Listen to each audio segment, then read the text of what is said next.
Welcome back. I'm Alfred Lambremont Webre, and we're privileged today, coming to us from Berkeley, California, independent scientist Leuren Moret. Welcome, Leuren. Thank you, Alfred. It's just getting to be more and more fun to do these interviews. So this one's going to be a kicker today. So let's get started. Well, you know, I had, as we were talking prior to the interview, I had quite an experience when I read our mutual colleague Bob Nichols' radiation report this past week. His radiation report is number 54. It appears in the publication Veterans Today at veteranstoday.com. And you and I have been following this for a long time. And I presented it a few weeks prior radiation report to a workshop that Jerry, my spouse, and I did here at the Vancouver Expo on April the 17th. And this is on the counts per minute. A count is one radioactive decay registrant by the instrument. And it says the top reporting radioactive cities are listed. The highest radiation reported city is listed first. And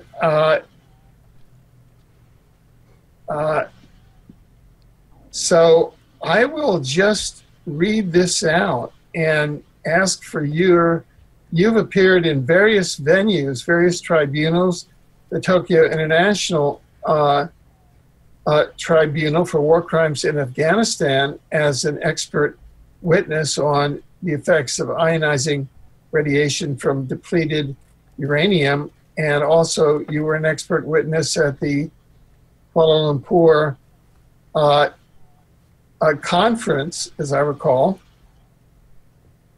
and other venues. That was a war crimes tribunal, actually. It was good, a conference good. and a war crimes tribunal, yes.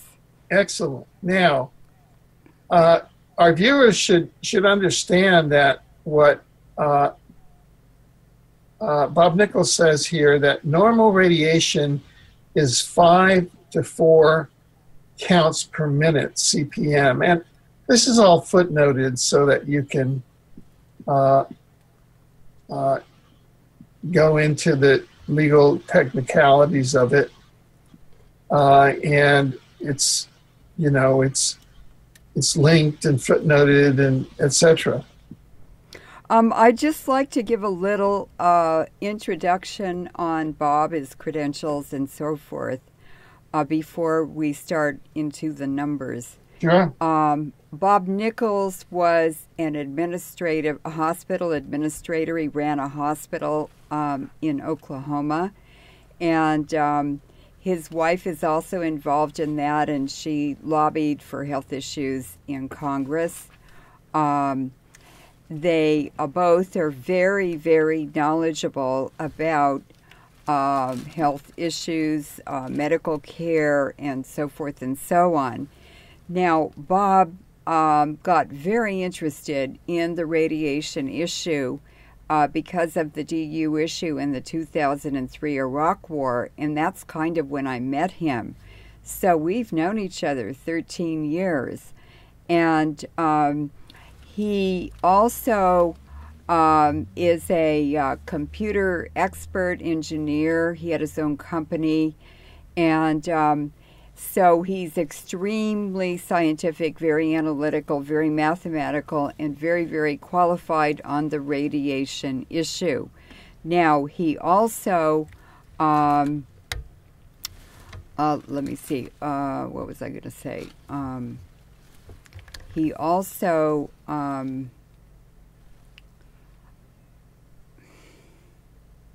just a minute. we're being attacked with EMF. Sorry to hear that. So anyway, he, I hope they're having fun. Anyway, Bob is very, very qualified. Oh, he is also a journalist and specializes in covering the Fukushima disaster, nuclear power plants, and twice he stopped nuclear power from coming to Oklahoma. The second time, he taught the citizens how to fight the legislature, and they overwhelmed the legislature and were able to stop nuclear power coming to Oklahoma a second time. He has received international prizes for his coverage of radiation issues in the media. And I was delighted to be on the stage the night that he was awarded an award for that in Santa Rosa, California. So he's a very, very good friend of mine. He's very, very detailed. He's very accurate. And he knows where to find this information in the piles and piles of numbers and data on the EPA site. It takes him 40 hours or almost an entire working week to make one of these reports.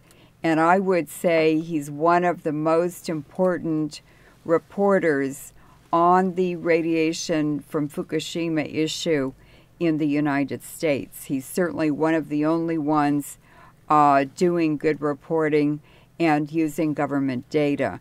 So let's go on and get into the rad levels in cities that he's presenting to the public. Sure. Now, so that he reads, he says the normal radiation is 5 to 20 CPM.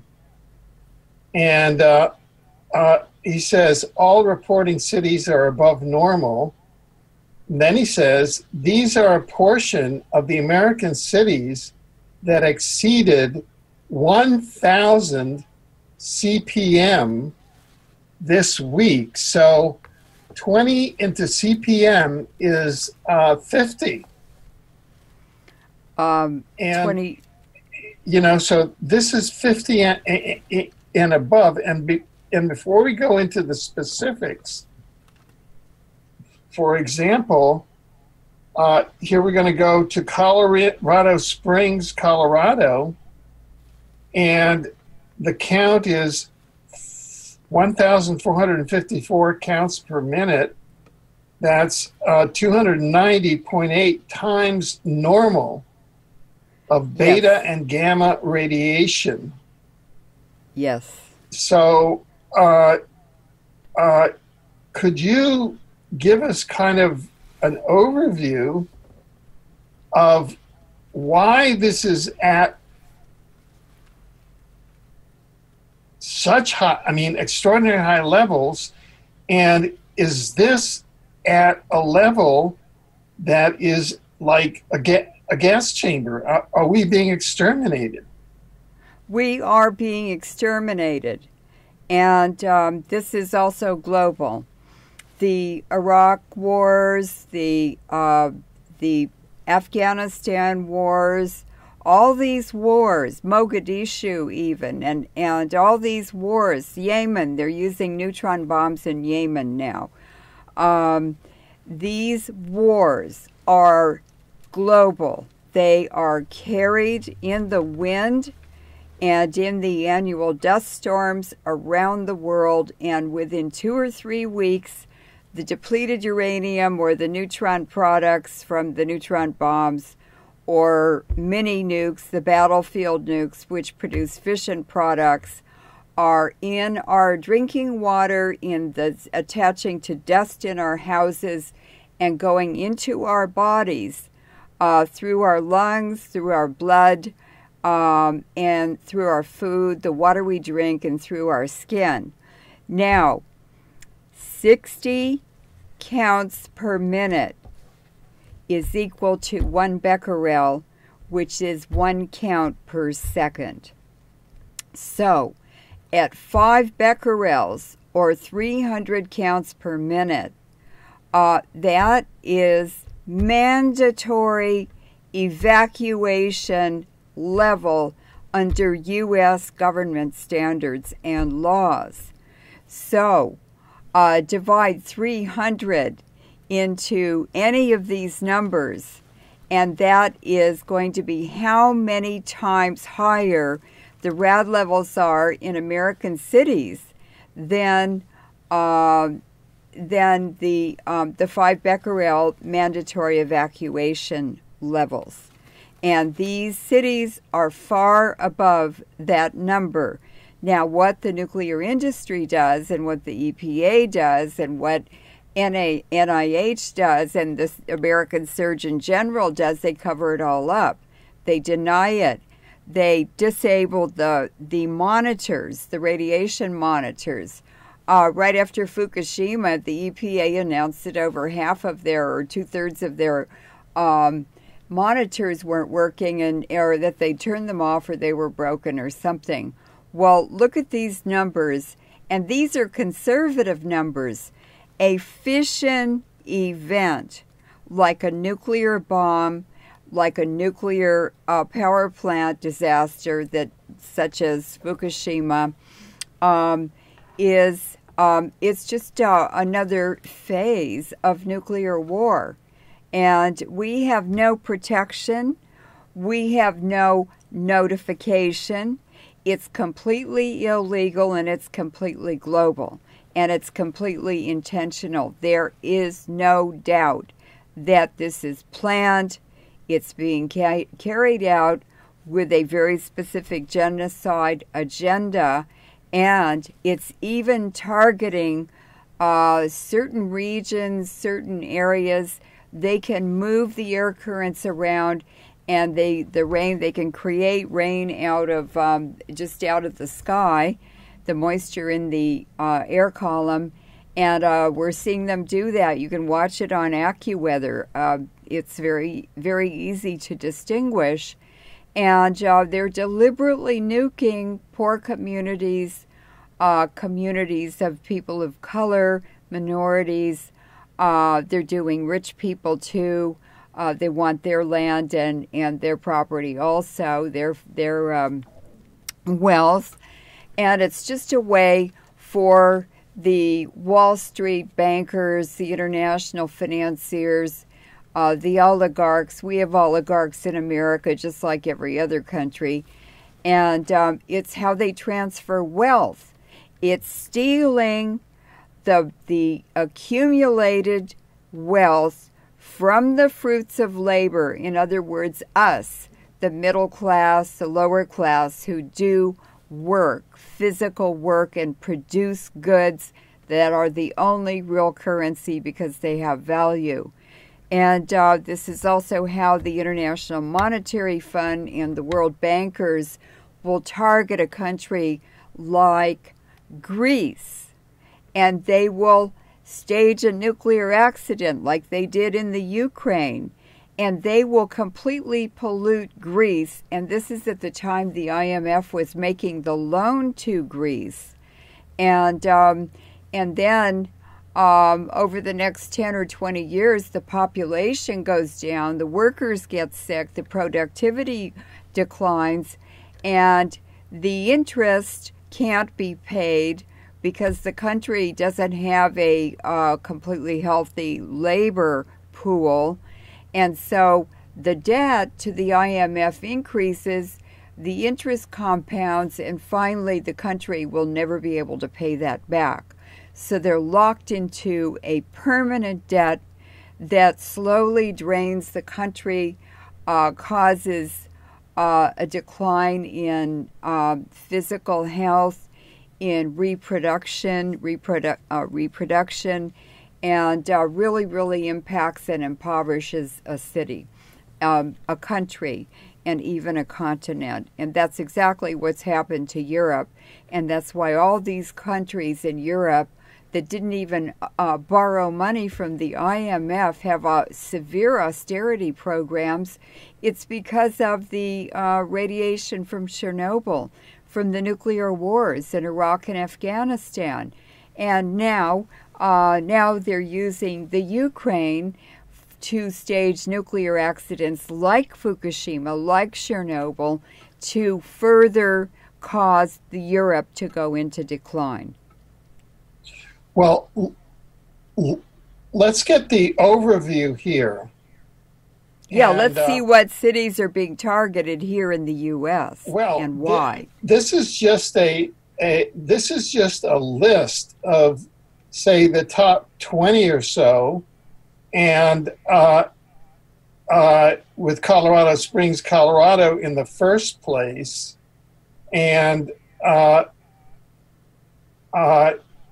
he says Colorado Springs, Colorado joins Miami, Florida, Los Angeles, California, St. Louis, Missouri, and Billings, Montana as the recent victims of truly spectacular radiation counts per minute, CPM, on EPA Geiger counters and radiation measurement systems. No action has been taken by the U.S. government, however. The nation-destroying strength of big-time RADs cannot be denied, but the RADs can be ignored till it's too late. So... yeah, that's right. He's dead on. He's exactly correctly right, stating it the way it is. That's right. So so here are the, say, this week's top. It seems like this is kind of a moving plume, and this is this week's high at the time that they took the plume. Okay. Yes. And we can go through these cities.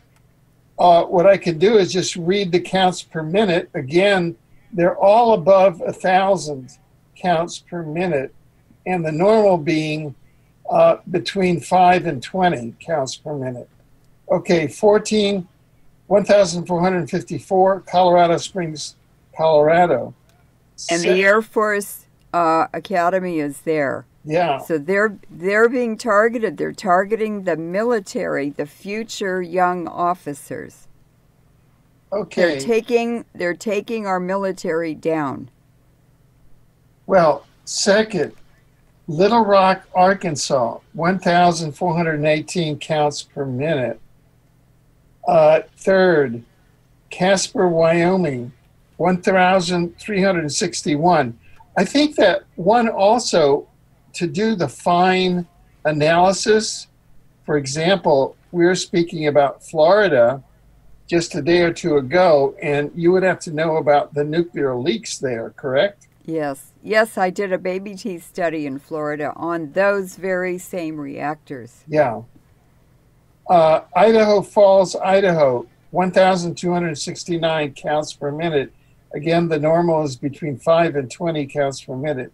Champaign, Illinois. But what this is illustrating for the viewers is that it's all areas of the country: Colorado, Arkansas, Wyoming, Idaho, Illinois. Next, 1,167 counts per minute. Raleigh, North Carolina. This could be the 2016 electoral map for all you're looking at, all these primaries. Right. Next on the map, 1,150 counts per minute. Portland, Maine. Next on the map, 1,143 counts per minute. Denver, Colorado. Next on the map, listen to this, 1,125 counts per minute. San Diego, California. Aren't there nuclear power plants down there? Yeah, there's San Onofre. There's also a lot of Fukushima radiation delivered down along our coastline from Alaska. And that's the big Pacific current in the Great Conveyor Belt that controls climate on this Earth. And then you have all the Fukushima radiation coming from west to east and washing up on our shorelines on the Pacific coastline. And these levels are very elevated now because 10 million garbage bags of nuclear waste that were collected at Fukushima. They cleaned up all of the grounds and they put all of the contaminated whatever they wanted to get rid of into these garbage bags. And then they took them down and stored them on the beach of the lagoon facing this part of the Pacific of the nuclear power plant property. And about, that was last spring. And then in about June, there was a huge harp storm that washed all of those bags into the ocean. And they are offshore from the Pacific coast now of the U.S., and they're probably, some of them are probably washing up already. But that's added to the tsunami debris field from Fukushima that stretches from the coast of China completely across the entire Pacific Ocean. And all of that is headed this way. And it keeps, the levels keep getting higher because the air emissions contaminated with Fukushima releases are 24 hours a day since it happened. And that's rained out over the Pacific debris field, making the levels continually increase higher and higher. So we have a nuclear war that's getting more nuclear every single day because they can't turn Fukushima off. And we are the target.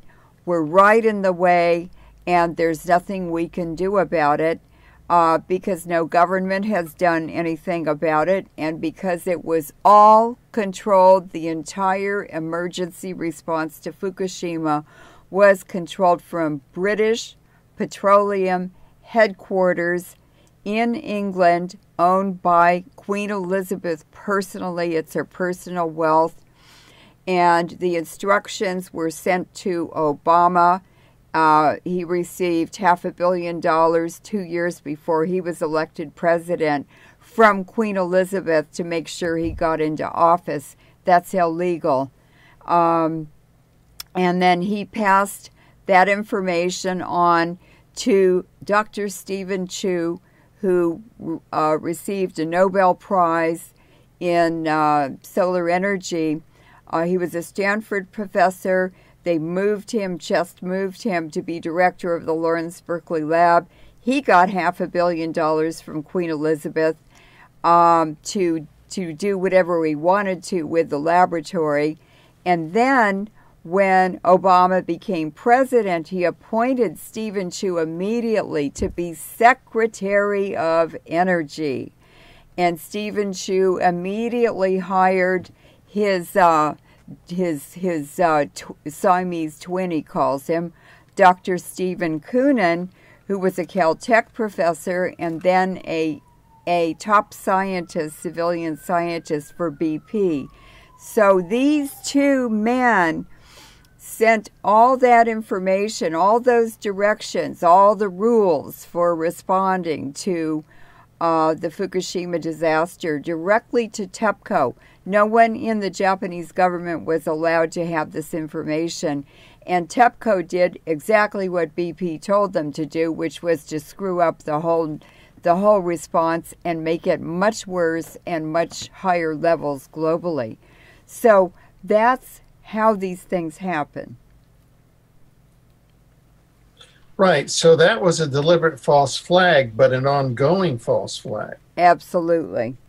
That was to make sure that this goes on for years and decades. Right. So that's deliberate, in the words of the Tokyo International Tribunal for War Crimes in Afghanistan. Yes. Ecocide and omnicide. It's omnicide. It's killing everything. Now, has there ever been a war crimes tribunal on Fukushima? No.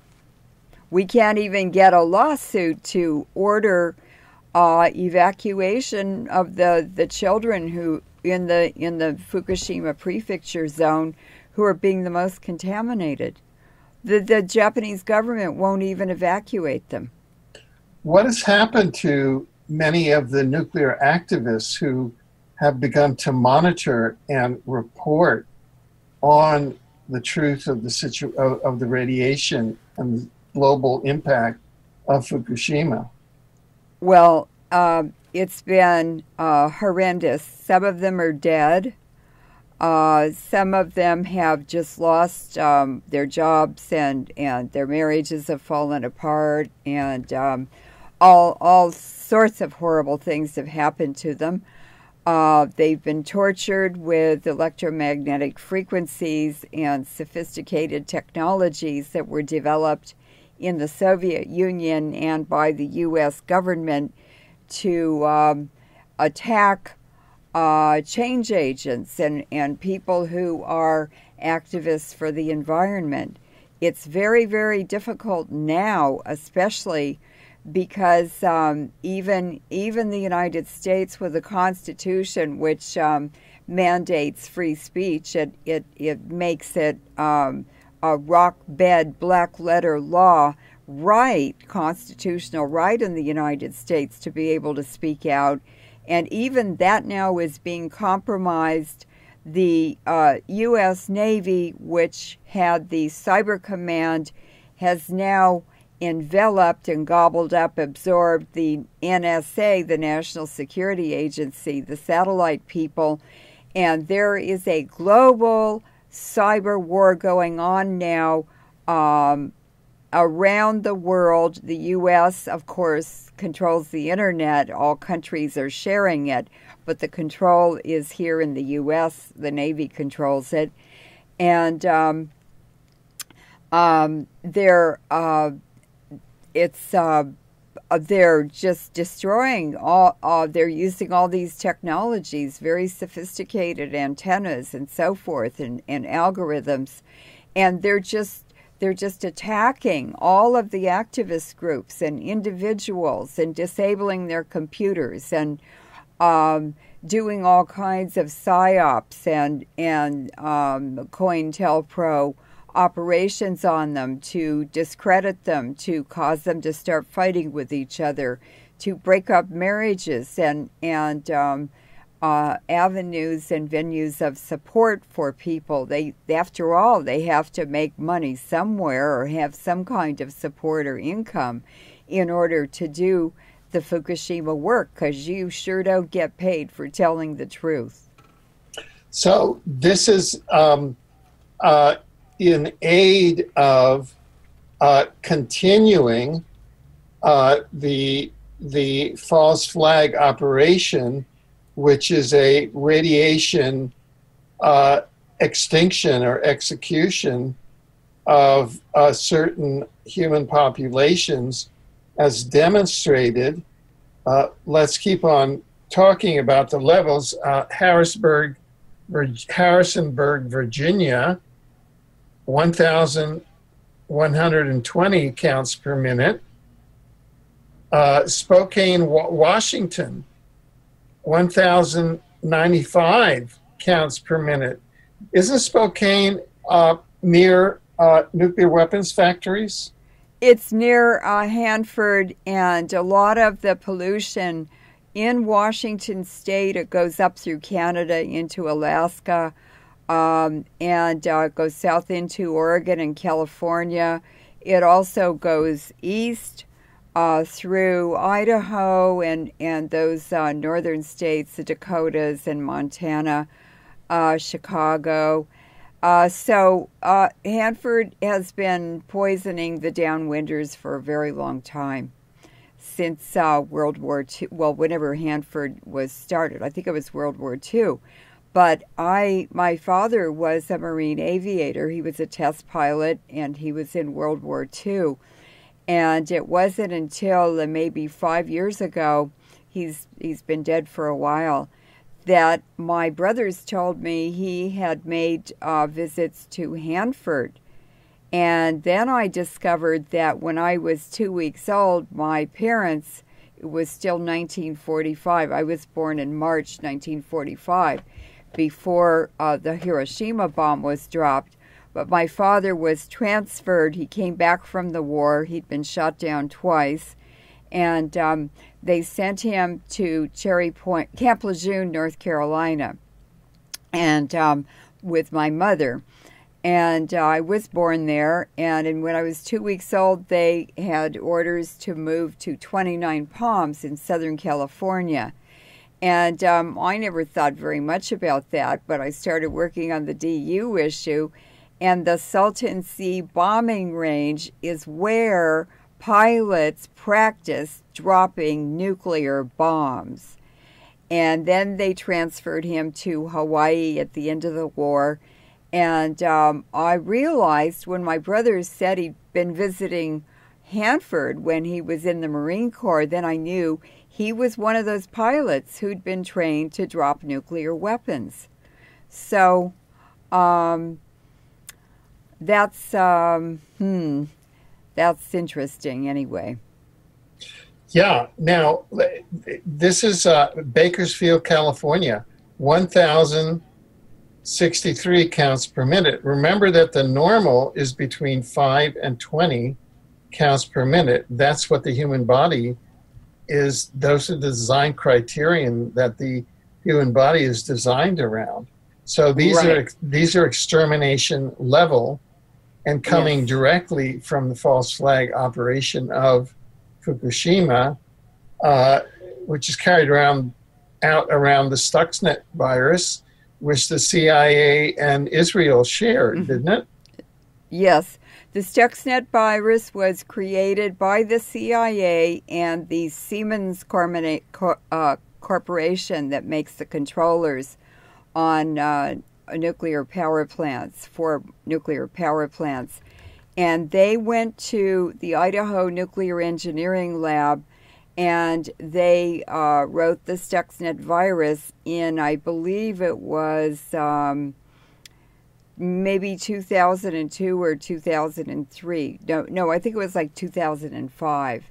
And I read that in the mainstream media. I was able to tease out enough information in a published newspaper article to understand what they were doing. They didn't write Stuxnet in it, but with Siemens there from Germany, then I knew what they were doing, and they handed it off to Israel, who to deliver it to Japan, to the Fukushima power plant.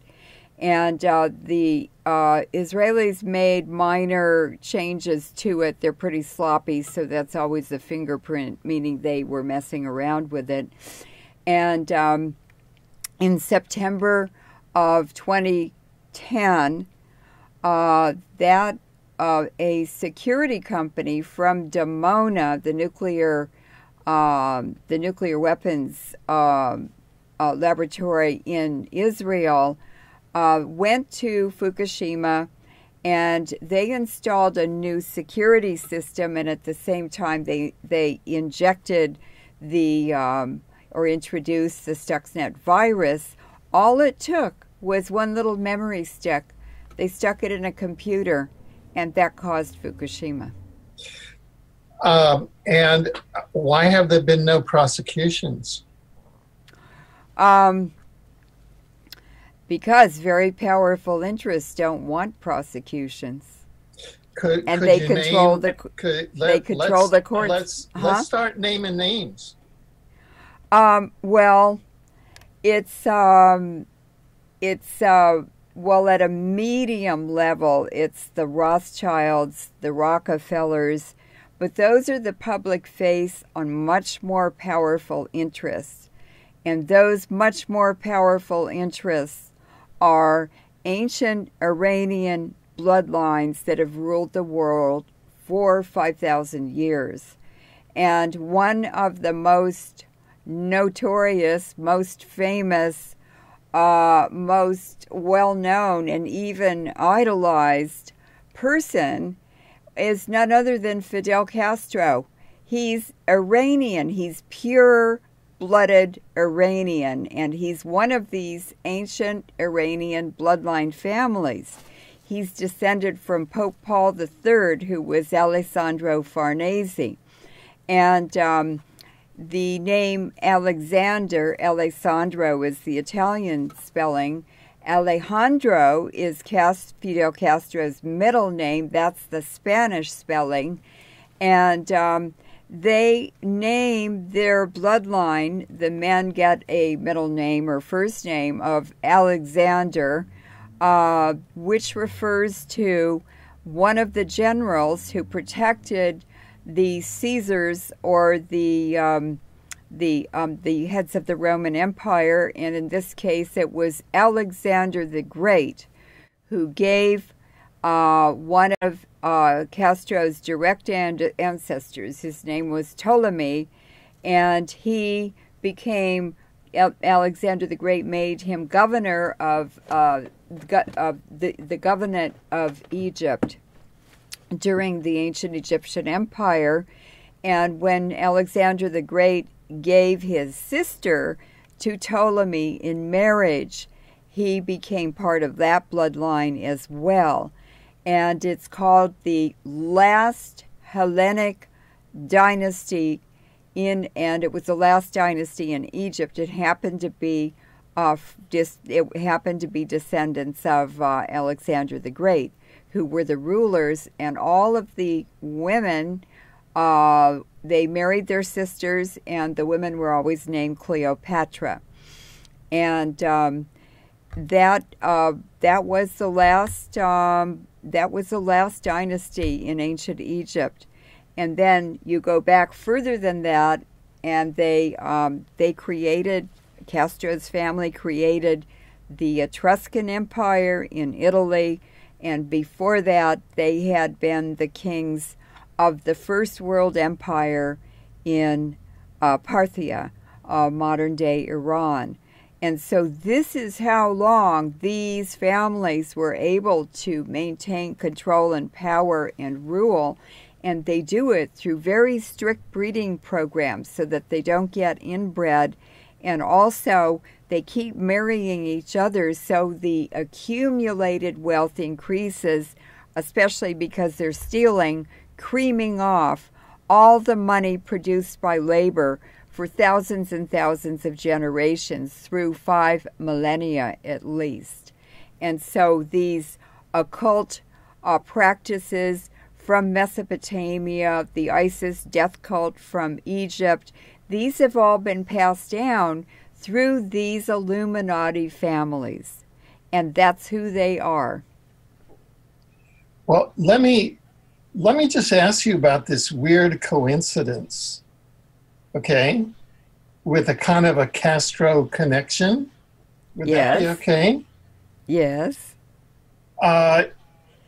About 3 hours prior to our interview time, yes, I got a totally unexpected call scheduling me for an electrocardiogram, which I never expected, right?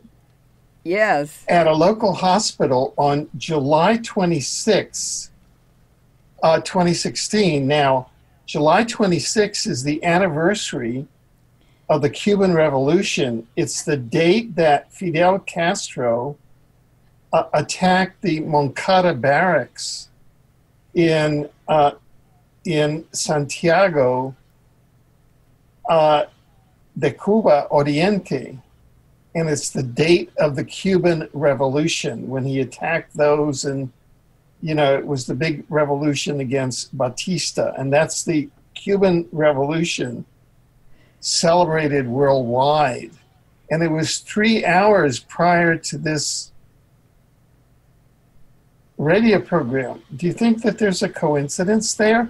And not only that, but when I was in the Environmental Protection Administration in New York and general counsel there in 1972, that's when I was given atrial fibrillation by remote directed energy weapons while in my office and had to go to the hospital, where there was an attempted assassination on me at the hospital.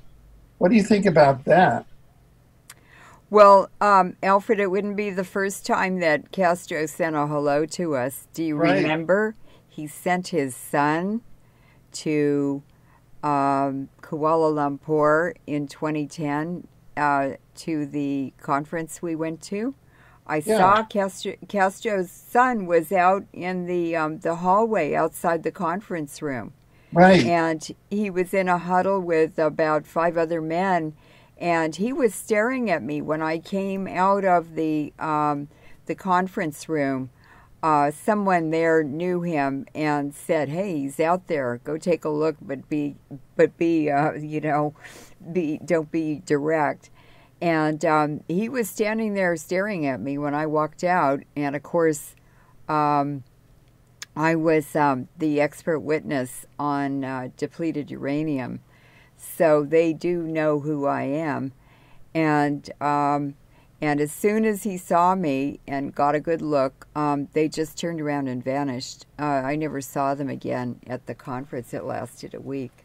Now, so I know that this is slightly out of your area, but I just want to mention it as well, that the same date, July 26, 1952, which is the Cuban Revolution, because it was Fidel Castro's attack on the Moncada barracks, that's the date of one of the most photographed overflights of UFOs over the U.S. Capitol. It's an iconic photograph.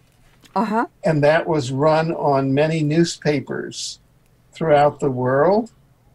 And that led to the CIA's Robertson panel, which prohibited all UFOs as a topic of scientific and public inquiry.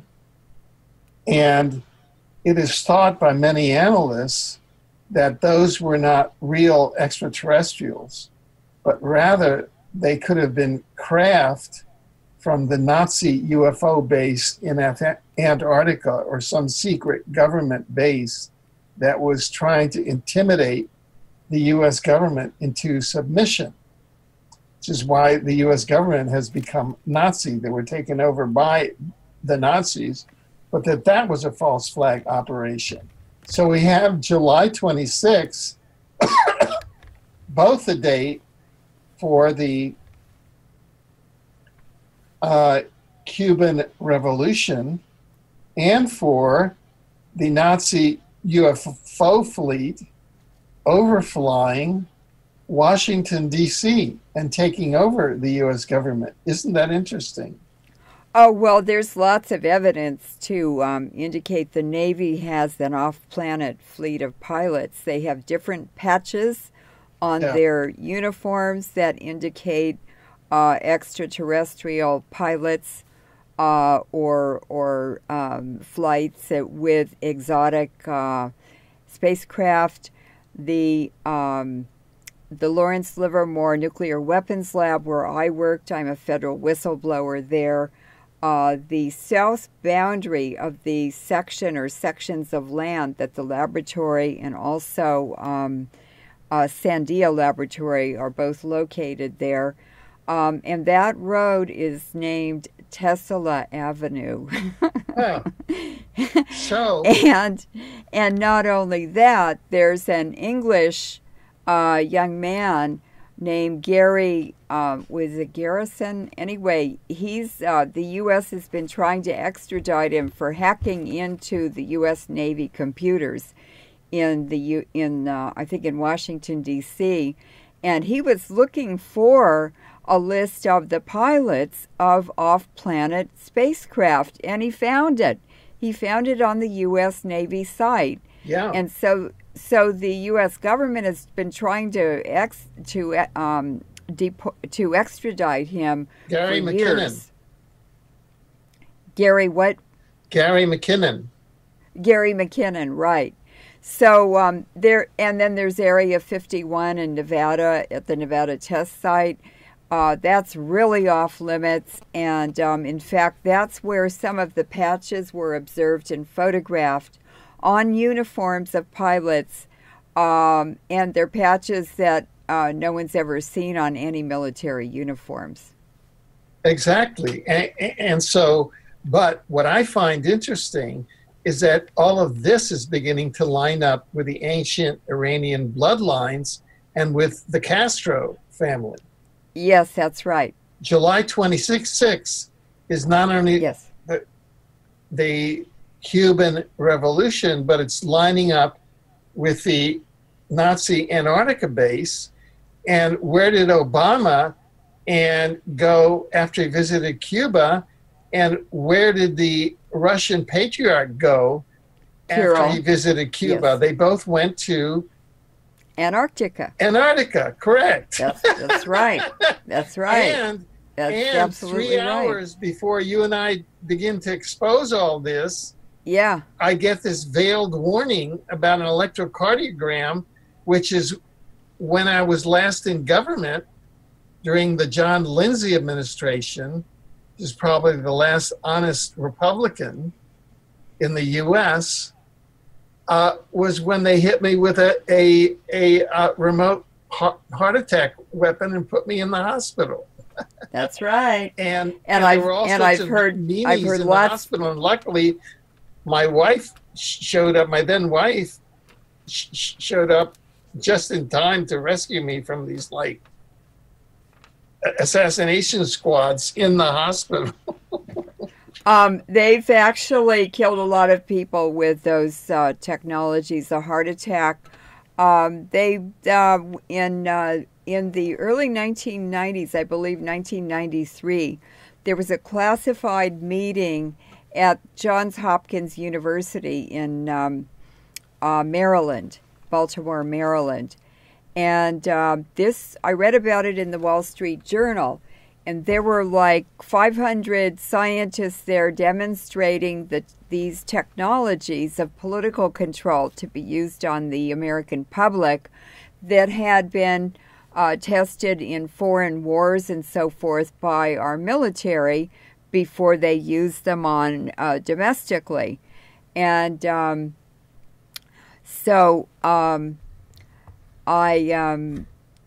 a minute. Oh, this is so annoying. Blanked again.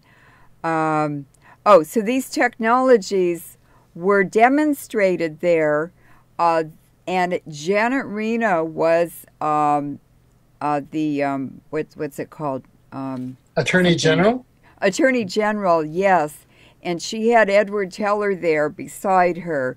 He was at Livermore Labs, psychopath. He's the one that the film Dr. Strangelove was made about. And there were 3,000 businessmen there watching these demonstrations. And this ceremony, it was a ceremony for a whole week, it was transferring these technologies of political control to U.S. law enforcement. And there were lots of generals there. The military was turning it over to the cops. We call them cop toys. And the Wall Street Journal described exactly what they could do. And they said, they can just, the cops can target people in their cars from a mile away remotely and just bake them in the cars like baked potatoes. They can attack them, their hearts, and cause them to die of heart attacks. Well, who just died of a heart attack? Way too young and way too healthy. None other than Judge Scalia on the U.S. Supreme Court, and he had just said no to a special bill that Obama wanted passed as part of his legacy. And so Scalia was the cause of that not passing. A week or two later, he was dead, and he died of a heart attack. Yeah, let me jump in there, Leuren, because there is competing conspiracy theory research in that area.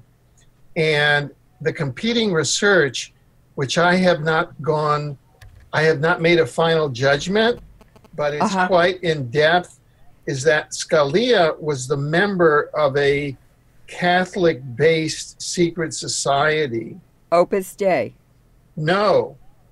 Oh. An Opus Dei type of thing. And that they were meeting at this ranch, and that pedophilia was involved, and that the reason that he died is that the 15-year-old boy he was with slit his throat. Well, he was the most conservative judge on the Supreme Court. A lot of people don't like conservatives, but he was the most supportive and the best guardian on the Supreme Court of our constitutional rights. Okay. He always upheld the Constitution. I don't believe that story. Okay, fine. I just wanted to point that out for our audience because there are competing threads in the conspiracy research world as to the story behind his demise. Oh, yes, and it's typical. It's how they hide what really happened. We know from JFK, from Bobby Kennedy, from Malcolm X, from all the assassinations that killed our dream makers and replaced them with dream breakers. And they spray can other stories, conspiracy stories, all kinds of wild schemes and hypotheses so that the truth is buried. And I'm not criticizing you at all. It's just that I believe that he did die of a heart attack. That isn't my research. I'm bringing it up as a journalistic balance. Yes, that's good. That's good. People should hear all of it. They should make up their own minds. Okay, let me go forward. Navajo Lake, New Mexico, 1,054 counts per minute. Memphis, Tennessee, 1,053 counts per minute.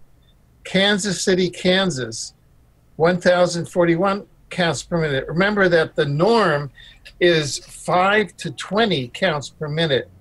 Augusta, Georgia, 1,037 counts per minute. Pierre, South Dakota, 1,029 counts per minute. Louisville, Kentucky, 1,028 counts per minute. Grand Junction, 1,008 counts per minute. Now, those are all the top 20 this week of those cities that are above the top 20, above 1,000, even though they're more than 20, they're above 1,000, okay? So, and they're 3 to 5 times greater than the mandatory evacuation level. Right. So, as a nuclear scientist and a person who has devoted your life a whistleblower in the public interest and has followed this for a number of decades, what is your evaluation of the present state of affairs? It's really a terrible tragedy rolling out. It's a tragedy for the American people. And they're increasing the dose over time. They know what the doses are that are released, and they are observing the results. Cheney did this in Iraq and in other wars. He would get the dose, he'd wait a while, he'd send someone to take soil samples and blood samples to determine how much radiation the Iraqis had been exposed to, and then he'd call for another hit on them. And so what they're doing is slowly increasing the dose, and they're increasing the number of doses. And so clearly it's a genocide agenda with a poison that's invisible. We can't taste it, we can't see it, we can't clean it up, we don't know where it is, and it's in everything we eat, everything we drink, everything we breathe, and it's affecting everyone. And the youngest and the oldest of the population are the most susceptible to it. So it's lowering the fertility rates, it's lowering the viable number of babies that are born. In other words, it's increasing the death rates, infant mortality, and then it's affecting the elderly and shaving off that end of the population. And that's how they're shrinking the population, from the oldest side and the youngest side. And they're leaving the ones in the middle, the productive ones, to produce goods to support the economies. And it's it's nothing personal, Alfred. It's just an industry, another industry like making shoes. Now, but let me go more deeply into the science of it and its ecological effect. Do you see these as global numbers? Oh, in some areas they're even more severe. If you really looked at the European population and looked at the decline in the workforce since the 2002 wars started in Iraq and Afghanistan, you can see a huge decline in productivity and a huge exponential increase in debt owed to the IMF for countries that borrowed money from them. It's definitely happened. It's also a war against Orthodox Christians and other Christians. Serbia is the Eastern Orthodox Serbian Church, and Serbia was pretty much depopulated and destroyed by the wars in Yugoslavia. And also they're downwind from Iraq and Afghanistan. So the impact on Serbia is very, very, very pronounced, and other regions where there was heavy bombing with depleted uranium, but they also use dime, D-I-M-E, which is a metal alloy they add to all the depleted uranium munitions, or whenever they want to. They can't add it to any DU weapon. And just a very small amount will do a very big job, because it's the made up of the core metals that are the center. They form the template for proteins. And so cobalt, iron, sometimes calcium, carbon, sometimes these are nickel. Some of those metals are in it. And I got a report from the Armed Forces Research Laboratory that the Pentagon runs. And they did a very lengthy research report and study on DU. So I took all of the references at the end of the paper that were in alphabetical order, and I put them into chronological order, and I looked at the titles from the oldest to the newest, and you could see the whole path of development of this alloy for genocidal use in wars. And one of the final papers, the title was Desired Endpoint, and then a colon, and then it said 100% tumorigenesis and death rates, and deaths in within 9 months. Right. So if you were to put on your cap as a geologist, say as a Earth system scientist, okay? Yes. I want to ask you two questions, and you can answer these in different orders.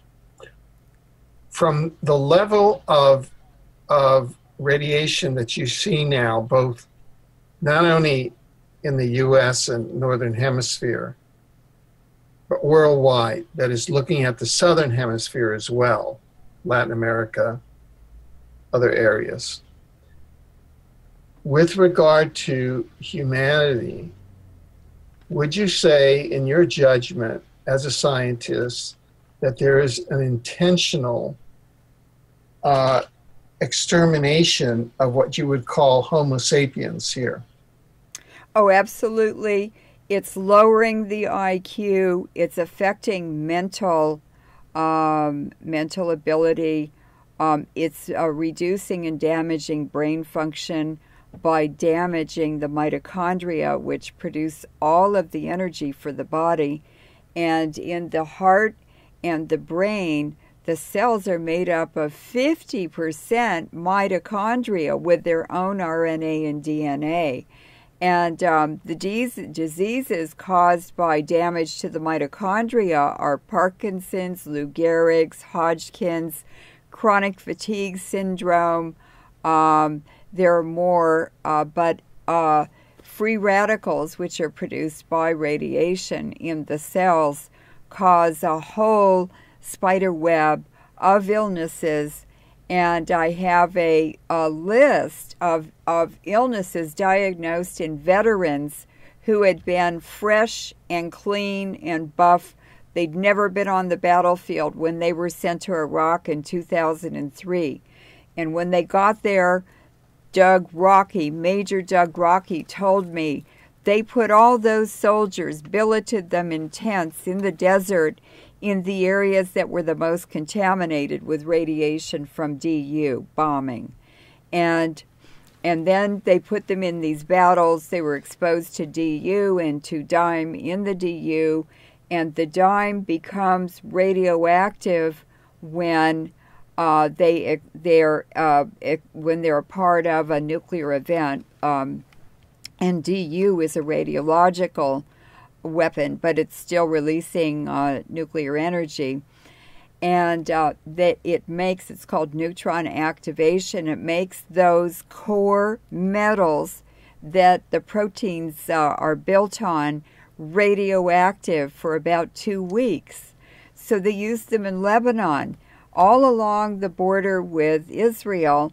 And then Israel moved all their settlers up there along that border, knowing it was radioactive, highly radioactive, because they were through with them. They wanted to get rid of them. And they've been parking those settlers all over Israel on top of nuclear waste dumps and not telling them that. So all these cynical governments and cynical politicians are all criminals. They're just completely... my God, the Manhattan Project scientist, Marion Falk, who made the hydrogen bomb work for the U.S. government, one day he was sitting there. He taught me this stuff for 10 years in his living room. And he said, I just want you to remember and understand all governments are terrorist organizations. So I want people today who are listening to understand that all governments are terrorist organizations. You should never trust a government. You should trust yourself. And when you begin to do that, your life completely changes. And when I started working on the radiation issue, that's exactly what happened to me. I learned to trust myself because I couldn't trust anything any government in the world was saying about radiation. And so I found back doors and backward ways and clever ways. I just discovered them because I wanted to know. And all governments are lying about radiation. It's much, much worse, much, much more dangerous than they're saying. And the real researchers know that. We've been trying to speak out to people, but even our own governments attack us. Right. Now, before we go to the Earth, I want to complete on what I call civil defense, or protecting ourselves against this exterminating and genocidal level of radiation. Because of the interviews that you and I do, and with Christina Consolo, which, as you and I know, she's in mortal danger because of the levels of radiation that she's been exposed to simply by flying, doing commercial flying, and for other reasons. I've come after long research to rely on two kind of protections to, be able to extend my existence in this, what I would call, we're living inside of a radiated fluid right now. Yes. Well, we'll call it atmosphere, but it's really a radiated fluid. And I do two things. Number one, I have a prescription for medical cannabis here in British Columbia, and I take a capsule of every day in capsule form, CBD and THC. That balance is supposed to have the best kind of things, and people can search on the internet for the preventative and restorative, because every cell has two cannabinoid receptors, properties of cannabis in terms of protection against the formation of cancerous tumors and other things. And secondly, I've used the technology known as a biomat, which is a new invention from Japan, which gives a certain type of energy and has been infrared energy spectrum. Yes. And there's laboratory studies, and people can go to our website, exopolitics.com, and learn there about the biomat. It was developed originally for NASA, and it provides, in my judgment, protection. And so I have, both myself and my wife have a biomat. We've given it to members of our family. Andy Bashago also provided one to yourself. Yes, he did. Could you speak to whether the regime that I'm doing and that others that I may know may be doing is, that's about all that I can do now. I mean, other things, I don't go out that much. I don't eat. I avoid radioactive foods as much as I can. Avoid the rain as much as I can. Avoid sources of radiation as much as I can. But could you speak to that medical cannabis or cannabis itself and the biomat, which is available at exopolitics.com as two things that people can use as life extenders? Cannabis is a very, very powerful plant and medicine, and it's been used for thousands and thousands of years. There's a place in Central Asia and a book called The Frozen Tombs of Pazyryk. And in those frozen tombs from thousands and thousands of years ago, and by the way, they found the first knotted carpet like the Persian carpets in those frozen tombs. Those were the tombs of the Scythians. And they also found cannabis use. They had a little brazier that they put charcoal in, and then they would put a little tent over it, and they would inhale through a hole in the top of the tent cannabis. So it's been used for relaxation, for rituals, for medical purposes, for healing, for prevention, for thousands and thousands of years, and it grows like a weed all over Asia. I'm also a botanist, and I did like 19 botanical expeditions around the world, and it grew like a weed along all the roads in Russia. It's just everywhere. So certainly indigenous people used it and utilized it because it's very powerful. The old ladies in Latin America sit down and they make a tea out of it, out of the dried leaves or even the green leaves, and they drink it every morning because it relieves the pain from arthritis, the aches and pains that the elderly have. Smoking it does not have the same effect that drinking a tincture of it or a tea of it. And the tea is very, very good because it also helps with frequencies. And we're not only being attacked by radiation, but we're under frequency attack, EMF attack 24 hours a day now in the United States. And that is really painful, very, very painful. It's the cause of fibromyalgia. It's an Air Force weapon. And also, carpal tunnel syndrome. That's also a frequency disease. And of course, when you're sitting there in front of a computer all day and they're blasting you with frequencies also that cause all these diseases, of course your hands and your fingers and ligaments and everything are not going to perform properly. Now, that is excellent, and I don't want people to do anything that's illegal, but if it's legal and you can obtain it or grow it yourself, and I live in Berkeley, California, and the city council voted that every person living in Berkeley can legally grow 32 plants at a time.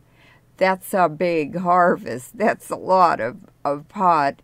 And then there are pot wars. You have to build a fence around your yard because people are constantly stealing it. But that's just a funny aside. But cannabis is very, very powerful, and it's helped a lot of people, especially with AIDS and other illnesses that you just can't get relief for them. And who wants to go on opiates, morphine or codeine or whatever? That's habit forming. So I really, really highly recommend cannabis as a tea or a tincture, and then, as you mentioned, even capsules. The other item, the biomat, is extremely important, and it's very, very effective for not only radiation-related illnesses, but also the EMF attacks. And the information flow through our bodies is not from chemical reactions. That would be too slow. We wouldn't be able to think fast enough to be able to communicate like we do now if it was from chemical reactions. The information flow through living things is infrared light. And so when I don't sleep on my biomat, you can put it on the very lowest heat level and sleep on it, and you hardly feel it, but it's slightly warm. But in the morning, you feel completely refreshed. You don't have an ache in your body, nothing. You feel great and jump out of bed, facing a new day. But if I don't use that, even the lowest level during the night, I get up and I'm so crippled from the EMF blasting that even our neighbors are doing it to us. Even the grad students from UC Berkeley who live above us, they are all pumped up. They're paid to do it. They're scientists, and they're up there attacking us day and night. They follow us from room to room. They have very heavy batteries, 70 or 80 pounds, on carts, and you can hear them dragging them around from room to room, and they have a projector or an antenna on that cart that is energized by that battery, that large battery. And they're doing it all over Berkeley. They're doing it all over the United States. I've read about them doing it 20 and 30 years ago. And you just have to move and get away from them. But the biomats are excellent for not only radiation damage, but also for the EMF damage. Yeah. And by the way, Alfred has a website where you can purchase this biomat, and don't get any other kind. This is a very, very good one. It has quartz crystals in it, and it's fairly heavy, but you can get the size that will you can lay on. It'll cover it will affect it will transmit from your neck down to kind of the back of your knees, depending on how tall you are. You can take it with you into your office or living room and put it in a chair and sit there and enjoy it. And the animals love it. I have a cat who would go in, and he had to have his therapy every single day. He'd be in there asleep on it, and everybody who has animals told me their dogs and cats love to lay on the biomat. So they wouldn't be doing it unless it helped them and made them feel good and feel better. Animals don't do things that are destructive to themselves. So I hope that people will go to Alfred's website. Please tell them what it is, and order these, because it helps Alfred's income flow, income stream, and it helps you much, much more. And these are very, very well made, very, very well designed, and they work. And Japan has some of the best scientists in the world, and they're the ones who produce this product for people's welfare. And it's the American pharmaceutical companies and the banks that own them and the drugstores that don't want you to get well.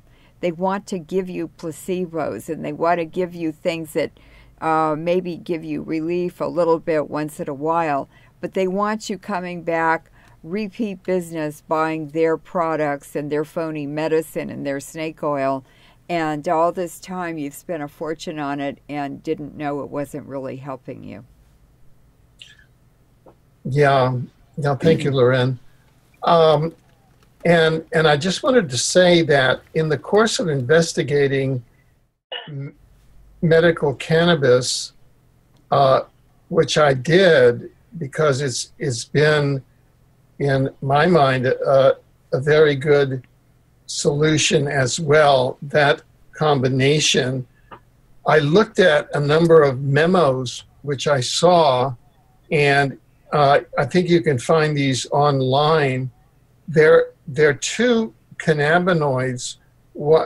There are a number of them, but two of them are very popular. One is CBD and the other is THC. THC is the popular one. It's psychoactive, where everybody has a popular idea that if you take cannabis, you get high.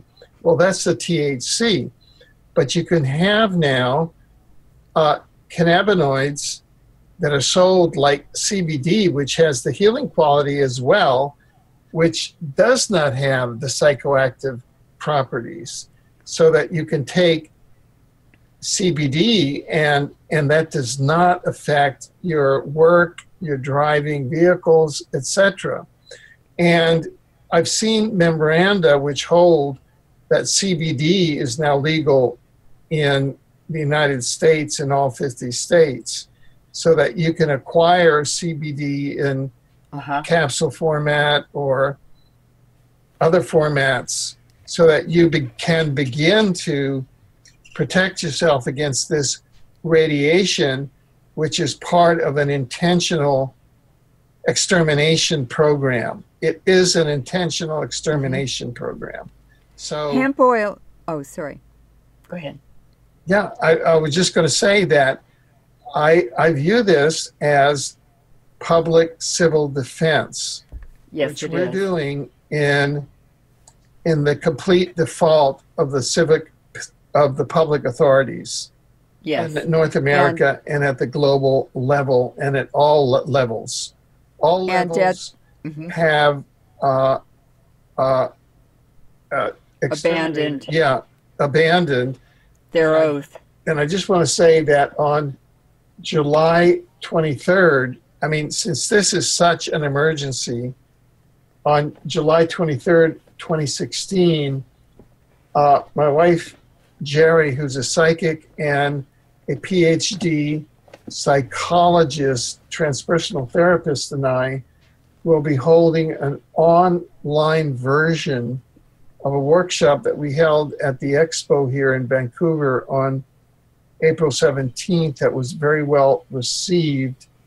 And goes to my second question to you, Leuren. Uh-huh.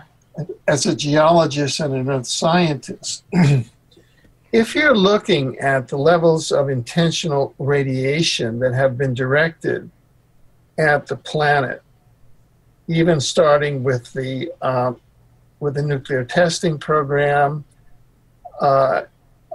with the DU program, and now with Fukushima, would you say that this is intentional from a biosphere point of view, ecocide and omnicide? Are they trying to kill off the biosphere? Yes, they are.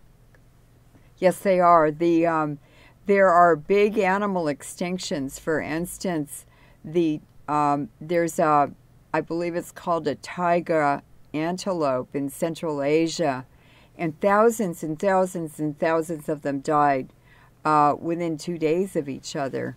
That was some kind of a poisoning that happened to all of them, and it had to be airborne.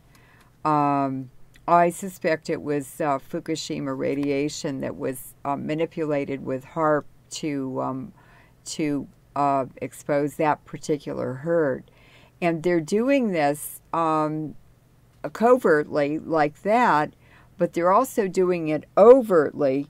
For instance, in Australia, in New Zealand, where American retired Army colonels are living down there, and in Tasmania, and they are deliberately going out into the outback, the wildlands, and they're spraying all the water, sources of water, and poisoning the wild animals and killing them. And that's in order to restrict or affect the food supply to people and other animals that live off of or want to eat wild meat from wild animals. And so they're just destroying the whole food base for the entire planet, including every living thing on it, because we're all connected. We can't be any healthier than the health of the environment. So if the water is polluted, if the air is polluted, then everyone and everything is polluted. They're all affected, of course, to different degrees. And I would say the Commonwealth countries, Australia, New Zealand, Tasmania, North America, well, there are hundreds of there are like 120 Commonwealth countries. But those are all very affected by the radiation. A lot of them are island nations, so they're in the ocean, and they rely on fish and rainwater to survive, and that's all contaminated with the Fukushima radiation. They're also using HAARP to deliver pulses of radiation in the ocean and in the air to certain regions, for instance, that taiga antelope herd. And so they're definitely attacking the biosphere in the ocean now. The Navy doesn't want whales and other sea mammals in the way of their submarines and their communications. So this Fukushima disaster is poisoning all the oceans, and there are a lot of whales now washing up porpoises, sea turtles, all kinds of mammals and reptiles that live in the ocean. And they're washing up on the beaches all over the Pacific coastline. It's very, very sad.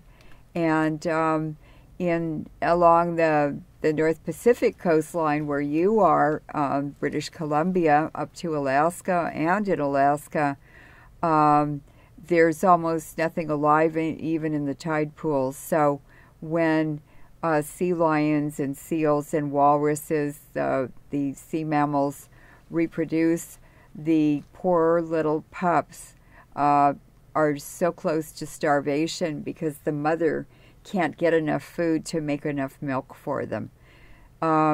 It's such a tragedy. This is such a nightmare. It's so insane. It's insane. People doing this are completely insane because they're doing it to themselves too. They don't care. They think it's worth it.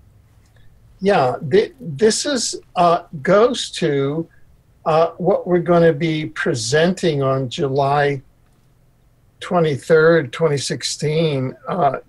You can find out more information about it again at exopolitics.com. But let me ask you a question. Doesn't it feel to you like the time-space continuum is being shut down on this planet? They're changing everything. They're looking for margins to play. They're trying to make normal things disappear.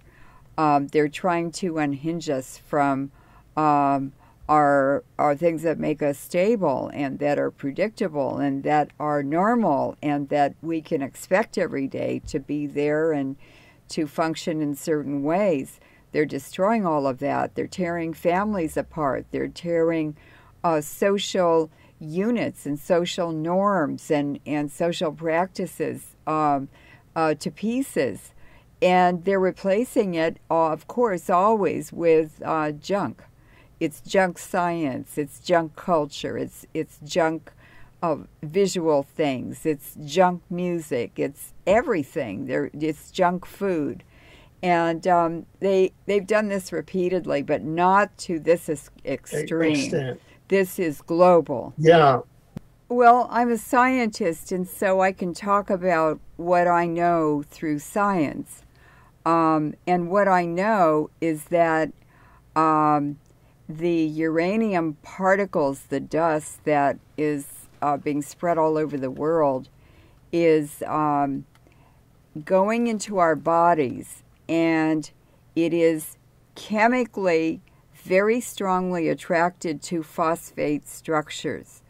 And uranium and phosphate have a love affair for each other throughout the universe chemically. And so the histone in the DNA is very phosphate rich. And not only does the nucleus in the cell, there's one nucleus in each cell, but the mitochondria also have their own RNA and DNA. And they have phosphate structures as well. And in some organs in the body, the brain and the heart, for instance, they're over 50% mitochondria.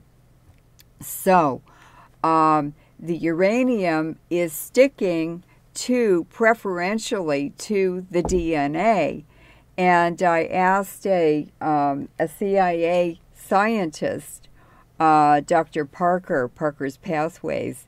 He does a lot of programs that the Beltway listens to. And he interviewed me about nanoparticle toxicity, a 2-hour interview.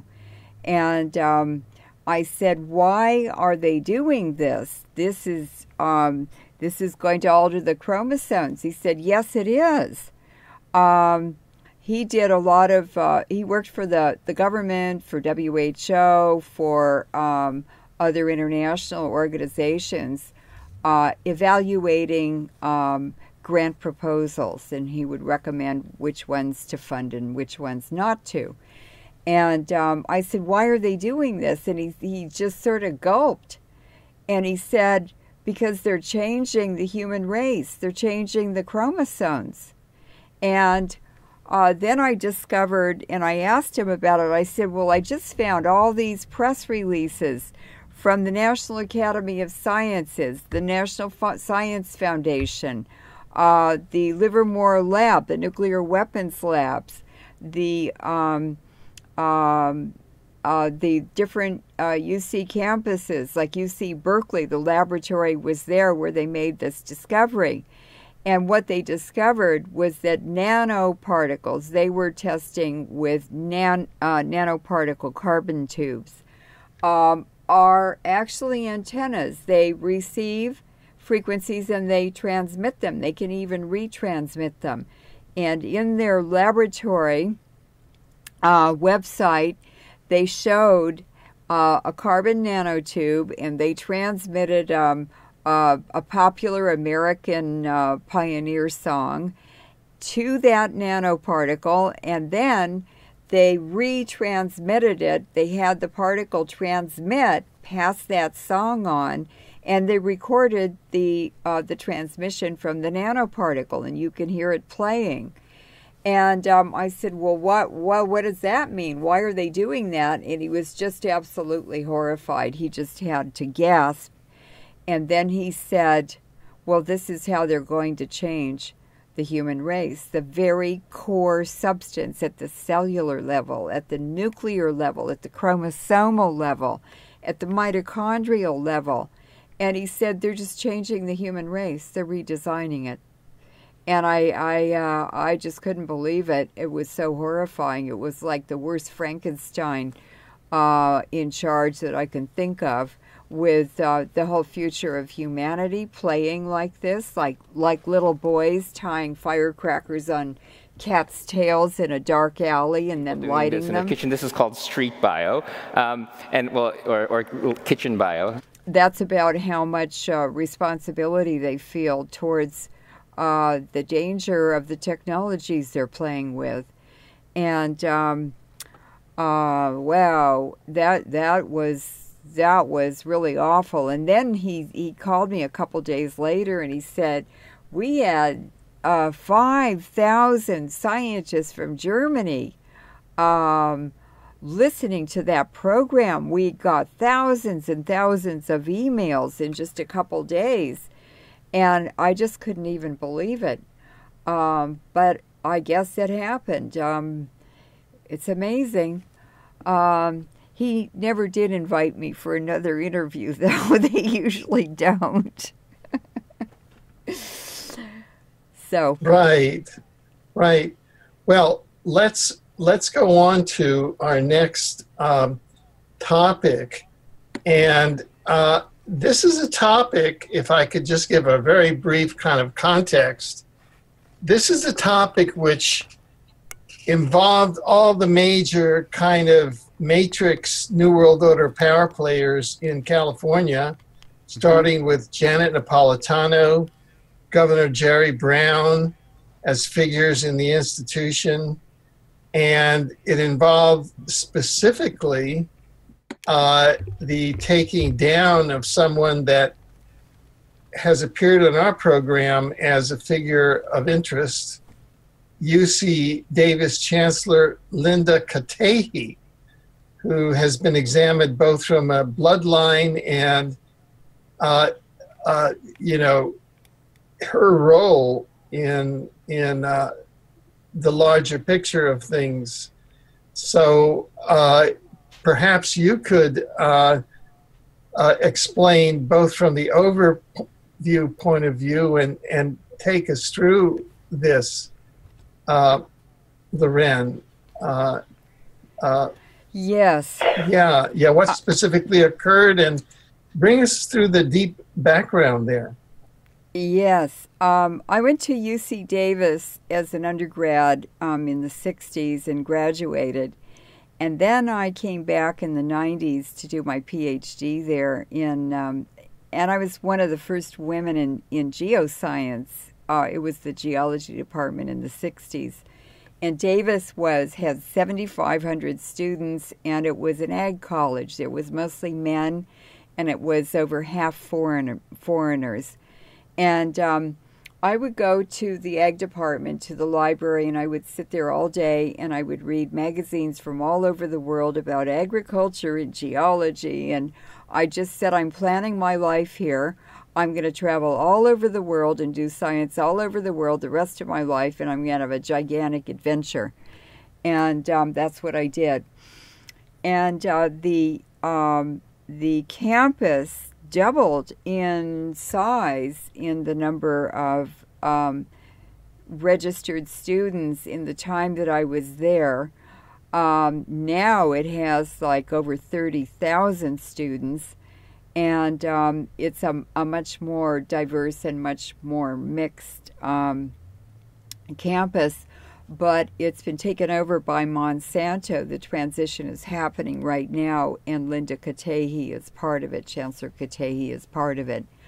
But in doing an outline for this interview, and in doing research and an investigation of what's really going on there and what's it tied to and how does it fit into the global geopolitical picture, I really blew my own mind. I had no idea of all the connections and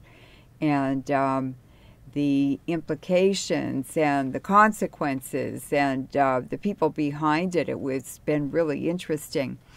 But Linda Katehi was hired in about 2009, I believe, from the University of Illinois. And she came to UC Davis. This is between Sacramento and San Francisco, out in the agricultural valley. It was an ag school, but now it's still just a campus town. But they have much more diverse interests and a global reach for sure. And so Linda Katehi was hired and came to the UC Davis campus. And this is when the militarization of California was beginning. And one of the first things that happened in 2011 was urban shield. It may have been happening before that, but urban shield is a domestic military program with international involvement of armies and military personnel from other countries. And this urban shield, the way I got interested in it, was held with Israeli military personnel and a lot of soldiers from different Gulf oil, Aramco oil plantation kingdoms in the Middle East. And so I believe the UAE, United Arab Emirates, and Kuwait, and Saudi Arabia, I'm not really sure which ones, I don't remember, but they were almost all from those oil plantations that Aramco set up with these phony kings and to suppress the people. And so they used live ammunition, they did real military exercises, and they did it. Where do you think they did it? In the Bay Area. They did it on the UC Berkeley campus. What were they doing that for? And furthermore, why is a university running the two top nuclear weapons labs in the United States, the Livermore Lab and the Los Alamos Nuclear Weapons Lab in New Mexico? Why? And I did get some answers that are very interesting. So the urban shield was introduced, and 2 weeks later, Occupy occurred. Well, Occupy it was initiated by Wall Street, or at Wall Street, or in Wall Street, or whatever. But it started there, so bankers are involved for sure. And in 2011, it was introduced in Oakland in about October. This was just a couple weeks after Urban Shield, so they have to be connected. And it went global. There were huge crowds all over the world, and actually, it's a Soros Foundation-funded color revolution. It just doesn't have the word color on it. And we know what Soros color revolutions are about. They're about overthrowing legitimate governments and replacing them with coup governments linked to the CIA and other horrible organizations that are completely private for private benefit. So when that Occupy event happened, it happened also on the Davis campus, and I was very, very surprised when it was the Davis Occupy movement that got huge international notoriety and media coverage, because Chancellor Linda Katehi had the Occupy peaceful students sitting on the ground, not even talking, holding candles. She had them pepper sprayed by the campus police. And it wasn't even pepper spray, it was bear repellent in spray cans. They called it pepper spray. It came out and it was orange. But it was actually bear repellent, and the bear is the symbol for the administration and the logo for the University of California, and especially the Berkeley campus. So I said, why in the world did she do that? And I was looking at her. She came out of the administration building about 2 in the morning, and she walked like this satanic-looking ghost, very, very slowly, followed by her administrators and aides and everything, through that crowd with camera lights on her and a movie camera running the whole time. And she had this stony, evil-looking face. She was not sympathetic. She was not happy about them being there, and quite frankly, I think I saw in that moment that she had very poor leadership skills, and she'd made a very poor decision to have peaceful students doing nothing, not even chanting or singing or anything. They were just sitting on the ground with candles, having them attacked like that by her own police. So it went all over the world. I'm sure the media was told to cover it also. And it was very strange for that to happen at the Davis campus, because during the free speech movement in the 60s, Davis was so out of it, they didn't even know what the free speech was. And I remember Robert Kennedy coming to visit the Davis campus, and he walked across the quad where everybody was sitting on the grass having lunch, and they didn't even look up and notice him. They didn't even know who he was. So why would a quiet campus like that has no anti-anything history be chosen to be the poster child of resistance for a global movement? I just don't know. But I thought it was really phony and really set up, and the UC president's office set that up. It wasn't Linda Katehi who did, but she was told what to do, how to do it, when to do it, and she did it. So that was my introduction to her.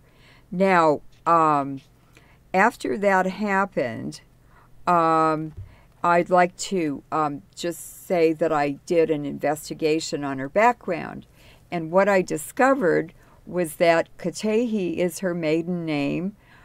She said she was from Greece, but I looked up Katehi, and there was only one reference that Google came up with for the whole internet, and it was an ancient Iranian village in Uttar Pradesh, which is on the southeast side of the Himalayas, and it's where the ancient Iranian tribes spilled over the Himalayas into India. So many of the northern Indians are actually Iranian bloodlines. And I looked at her, I said, she's not Greek, she's Iranian. I could tell by her bone structure. She's tall and slim.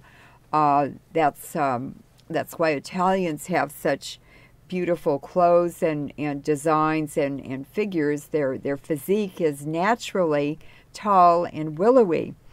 And so she got on my radar, boy. I started really finding out about her, and she was brought to the United States very specially, probably by the Rockefellers or the Rothschilds, and because a lot of Indians, those Iranian tribes, intermarried with Rothschilds, and so they look like Indians. They have Indian names, but they're really agents for the Rothschilds and these ancient Iranian bloodlines, the Illuminati, who run the world. So she came to the United States and went directly to the University of Illinois. Well, the University of Illinois is where many of the foreigners who are brought here for covert purposes, for overthrow purposes, for New World Order purposes, are brought to Chicago, the Chicago area, and the University of Illinois is one of the choice places where they go. And the University of Illinois is where the first computer was built for the Navy. It has very, very strong ties to the military, to the Navy. And so she is a physicist. Her specialty is antennas, which is the new frontier for the New World Order to take control of humanity. And she arrived with 19 plus patents for antenna patents in her name. Now, how did she get those? She stole the intellectual property of her students, which professors always do. And those are her patents. And the reward to her for delivering that package of patents, which are part of the cell phones, part of everything that's happening now, the whole weaponization of America by antenna technology, she gave that gift to America, and her reward was to be sent to Davis in a choice job as chancellor, where she would make a lot of money on different committees and advising and consulting and so forth and so on. It was her cornucopia to thank her for her contribution to this nightmare that's rolling out in America now. And so let's see what else. So then I got to know two professors in Asian studies. And one is a very, very nice woman professor from Vietnam. She's Vietnamese. And her name is Dr. Kieu Lin Valverde, was her maiden name, a Basque name. And but she is Vietnamese. So she had a grandfather who was Basque. That's where the name came from. And Valverde is a village or a town in the northeastern part of Italy, which was part of the, it's a center where a lot of traffic, north, south, east, and west, went through that area for the Etruscan Empire, the Roman Empire, and the Habsburg Empire, and the Holy Roman Empire also. So she's from very, very old Iranian bloodlines on that side. And she didn't talk about her father at all, but I know that she's from a cultured, well-to-do family in Vietnam also. So I got to know her, and another professor, it was actually through him, Dr. Hamamoto, Daryl Hamamoto. And he's Okinawan, and his father was from Hiroshima. And, they are so interesting. And they were working together. He had proposed an East-West Center at Davis for Vietnam and the UC Davis campus to interact and have exchanges and everything. And she got involved in it also, of course, because she's Vietnamese. So she started taking delegations of businessmen from Sacramento, politicians, and people who were interested in trading with Vietnam to Vietnam on tours. And Laurence and I advised her on how to travel and how to organize and who to see and what to say and how to introduce these people and so forth. So it was quite exciting. That was in the fall, in November of 2015.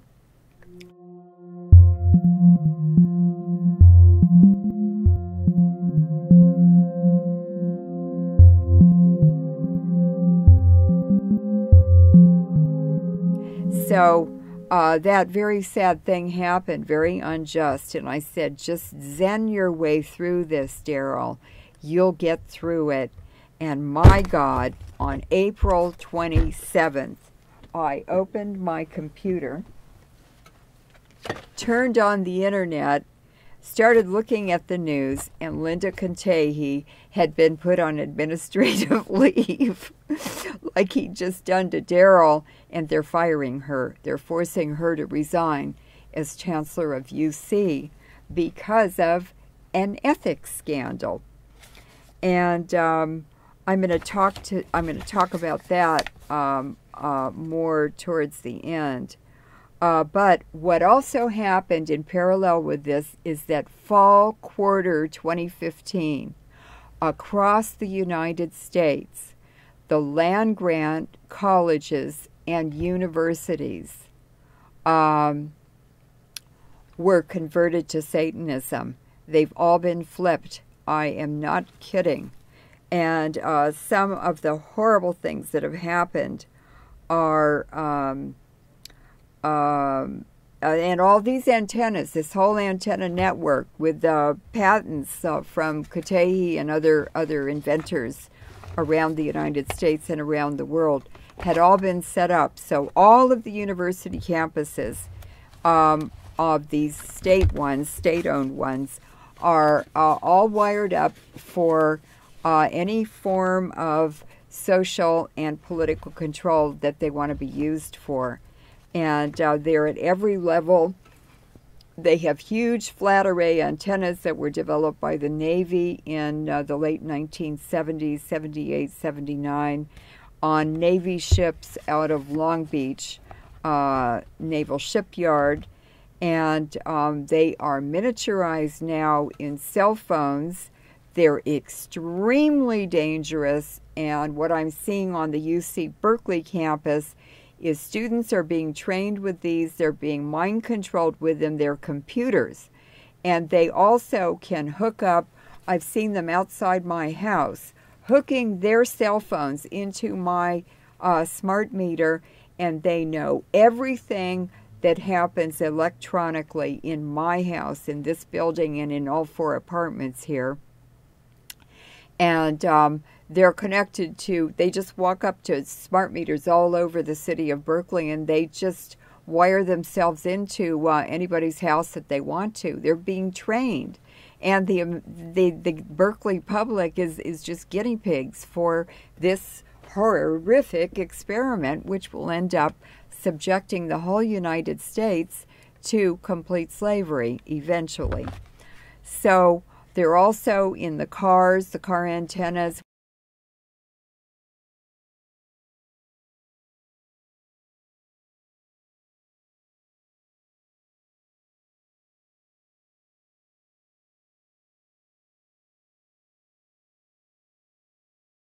So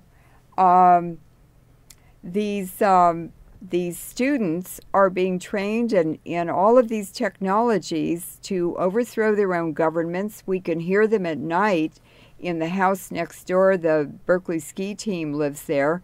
And they were singing and chanting about overthrowing the American government.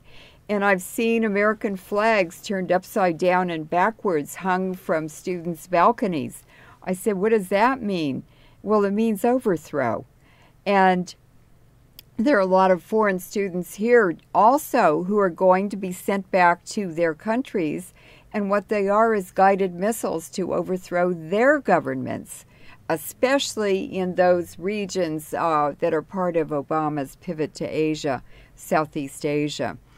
And other things that are happening as a result of this conversion to Satanism is you see signs and symbols in students' windows, their tattoo parlors all over Berkeley. When the bookstores closed, the tattoo parlors opened in the closed bookstores.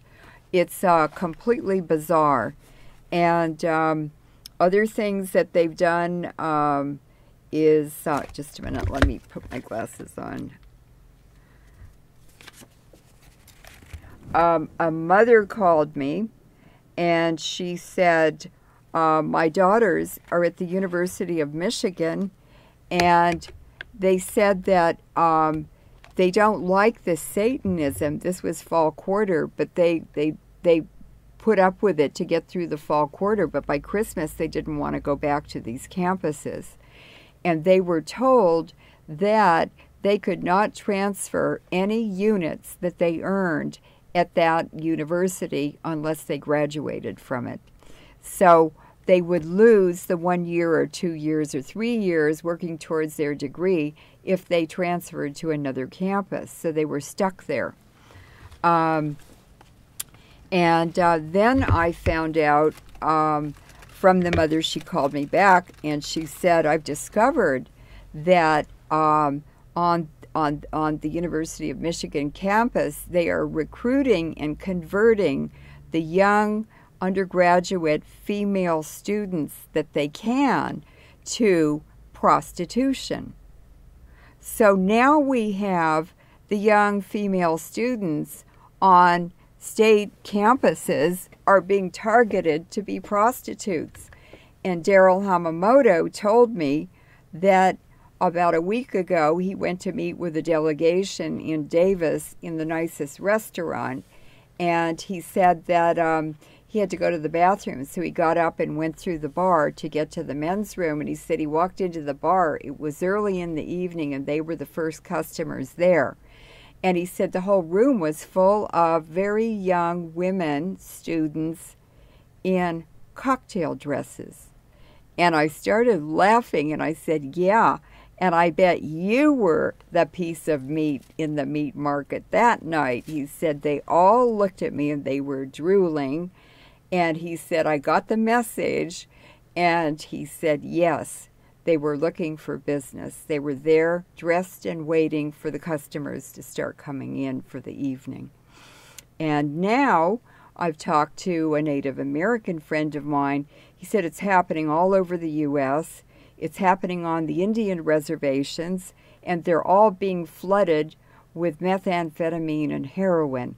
He said it's complete chaos. They're running HAARP suicide frequencies, and people are killing themselves 4 and 5 a night on the reservations. And he said it's mostly the young people, the young men, the young braves, and the young women. And then, let's see, what else were they doing? They've got crack and heroin houses now flooding Davis and other campuses. It's really very, very alarming. And UC Davis is being taken over by Monsanto.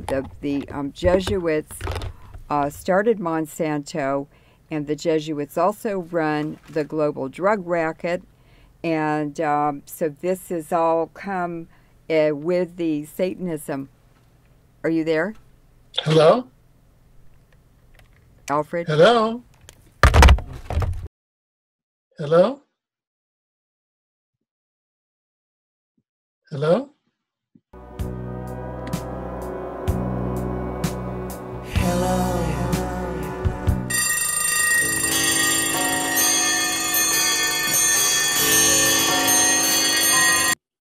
Yes, welcome back. Welcome back, Leuren. I think we were cut off just as you were describing the scene of Mr. Yamamoto in a bar and... Yes. Yeah. In Davis. Yes, he went to the men's room and had to pass through the bar. It was early in the evening, and there were no other customers in the restaurant. And when he walked into the bar, he was surprised to see the room full of very young women in cocktail dresses. And I started laughing because he and I had been talking about all this prostitution rings going on at the campuses. And he said, I said, yeah, and I bet they were all looking at you like a piece of meat at the meat market instead of the other way around. And he said, yeah, that's exactly what they did. And he was kind of shocked when he was telling me what had happened, because when you actually see what someone else has been describing somewhere else, it's hard to believe. But anyway, he went back to the table and then he described it to me later. But what's happening is, along with the Monsanto takeover of Davis, which is happening now, it was overt, but now it's covert. Monsanto, we have to realize, was created by the Jesuits, and in Louisiana, and the Jesuits are running the global dope racket and dope networks. And they're also involved in prostitution and anything that makes a lot of money. So at the same time that Monsanto is taking over, in other words, the Jesuits are overtly taking over the University of California, campus by campus, along comes prostitution. The female students are being converted to prostitution. For instance, this woman said her daughter was in an apartment building and had 10 customers in the building, other young men, and probably mostly students. And so I'm sure that frequencies are being transmitted that give a reward to these young women when they get involved in prostitution, and then they stay in it. So they don't need to addict them to heroin. They've got a cell phone which addicts them to anything the controller of the cell phone wants to transmit. So this is all being done by frequencies. Yes. And could be connected to AI, artificial intelligence. Right. And so so this is happening, not only the prostitution rings, but also the drugs, methamphetamines, heroin especially, are just flooding the campuses, and there are heroin and meth houses in Davis now. There were hardly any drugs when I was there. I never even knew what heroin was. I knew what pot was, but and everybody seemed to be smoking pot in the 60s, but I didn't hear of heroin, and I would have run 100 miles away from them anyway because it scares me to death. Also, the Native Americans in Davis have also told me they're running suicide frequencies. And I have a Native American friend I know really well, and when I told him about the prostitution rings, he said, "Leuren, it's happening all over America, all over in cities all over America."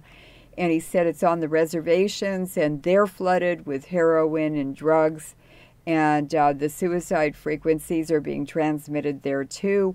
And sometimes 3 or 4 or 5 young people will commit suicide on the same night.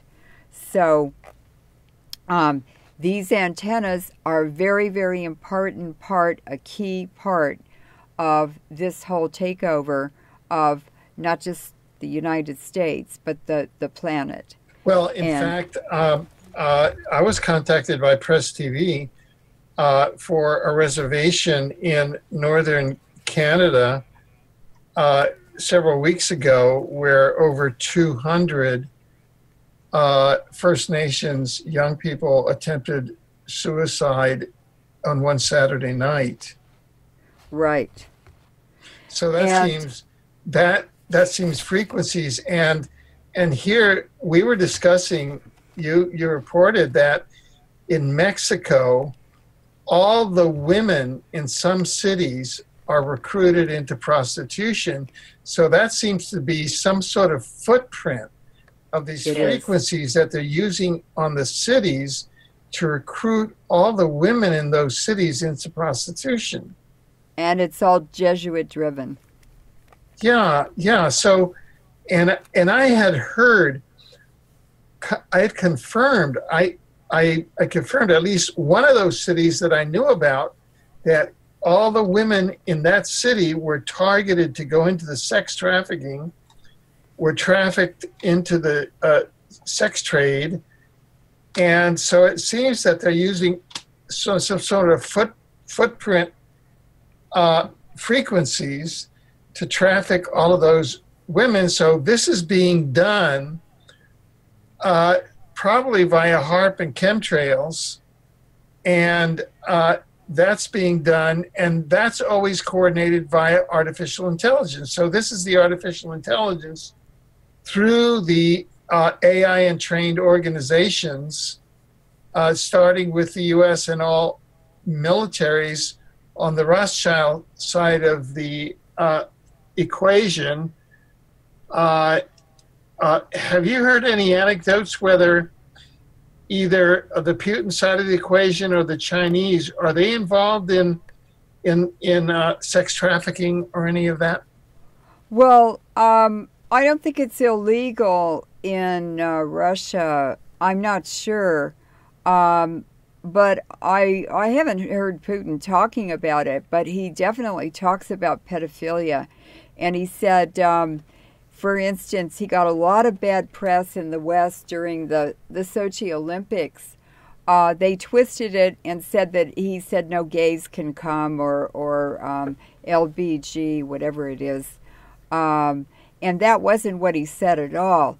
He said, because I listened to the interview, he said, we have no laws against being gay in Russia. I don't care about gay people. They can do what they want to. It's legal here. It's nobody's business except theirs. He said, but leave our children alone. Keep your hands off our children. In other words, no pedophiles. And he's also made comments about the United States and how bizarre it is for a government to kidnap the children away from parents. And it's UC Davis and Livermore Lab that set up and kidnapped my daughter when she was 13. She's 32 now, Zephyr Maria Papin, and I haven't seen her except 2 times since she was kidnapped. Right. Hello? Yes. Yeah, I just wanted to make sure that you were there. So yes, it seems that all of these things, that is the UC all of the land campuses, the public universities going satanic, the transferring of female students into prostitution, also around Native American reservations, the recruiting of all, in Mexico, all the women in some cities recruited into prostitution. That's all right. of that's being handled on a footprint basis via frequencies using HAARP and chemtrails. That's right. And it's also happening in England.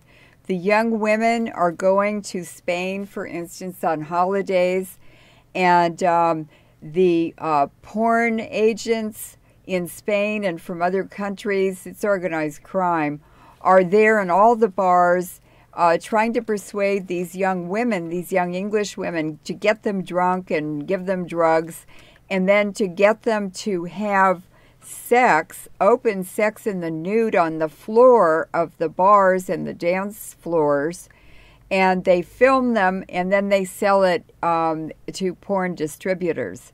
So they're doing the same thing there. It's a global footprint, and it started with that Pope in a purple robe. And that purple robe, that purple color, is the fingerprint, the identifier of the Jesuits. Now, which Pope in a purple robe are you talking about? Oh, Pope Francis. I see. So Pope Francis is the pedophile in chief. Is that who you're talking about? The drug chief, the pedophile chief, the criminal chief. He's there to destroy this planet, civil society. Okay, so how does he maintain such a goody two-shoes public image? Well, he doesn't. He's a lousy priest. He's a horrible priest. He's very clumsy and ungracious, and he just looks like a thug. He's a criminal. He was involved in pedophile rings and disappearing people and all kinds of horrific activities in Argentina when they were having very difficult social unrest caused by the government activities towards civilians. So he's an evil person, and not only that, he's an illegal pope. The Catholic Church prohibits any Jesuit from being the pope, and there's a good reason. They're soldiers. Jesuits are atheists. They don't believe in God. So when you see a Jesuit in priest's robes, it's just a costume that gives him access to vulnerable people. They're not religious people. And even Castro has said, well, my brother and I are atheists, but, someday we might return to the Catholic Church or go to it, but we're atheists. We don't believe in God.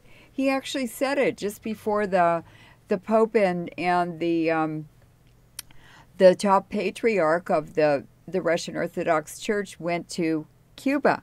Now, why would the Pope have his first meeting in over 1,000 years with a patriarch of the Russian Orthodox Church after that schism 1,000 years ago, and they go to Cuba? And then they go to Antarctica. An atheist country, to have their first meeting, and Castro, of course, is behind the movement for one world religion.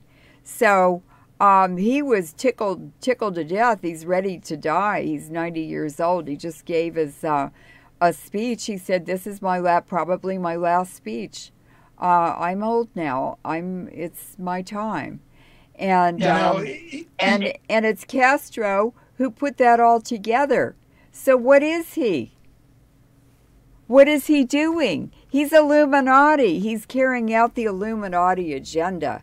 Exactly. Through the Jesuits. Exactly. Now, let me kind of switch here, because we're going to end up going back to Castro, but I want to kind of complete the circle on Katehi. And you write that Katehi was the introduction of the overt takeover of UC Davis by the Jesuits and Monsanto. Yes. Could you talk about that? Yes.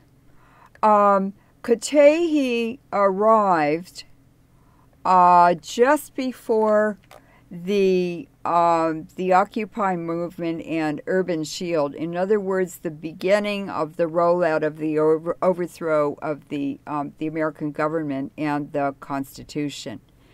And that's underway now.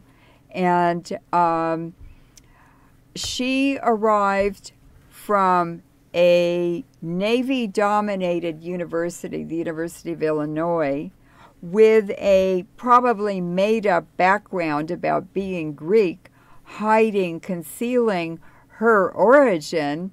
And it doesn't matter if it was 10 generations ago either. She's that bloodline wherever she is, according to those people. And so her masters are those ancient bloodline Illuminati families. And how did she get 19 patents at the University of Illinois if she was from a poor background, or how could she possibly come from Greece? And, well, she got her PhD there, I think. She came to the U.S. as a professor. So she had already been educated and polished and everything. So she was someone special because they brought her straight to Illinois. They brought her straight to the University of Illinois Illinois is run by the Rockefellers. So she was a Rockefeller pick. And I'll tell you how this happens. I'll give you an example. In World War II, during the Manhattan Project, there were 5 Manhattan Project scientists who were secretly brought to the United States. Edward Teller, the mathematician Szilard, Wigner, the Wigner effect, and there were 2 more. I can't remember who they were, but they were, all 5 of them went to the same gymnasium in Budapest, Hungary, when they were in high school. And it was a Lutheran school, and they were all Jews. So how did that happen? They were special people. They were specially picked and selected for the Manhattan Project. They were all physicists or mathematicians, and they all went to that same Lutheran gymnasium. How could that happen unless it was completely planned and sponsored from the U.S.? And I know that Teller had a Rockefeller Foundation grant or funding when he was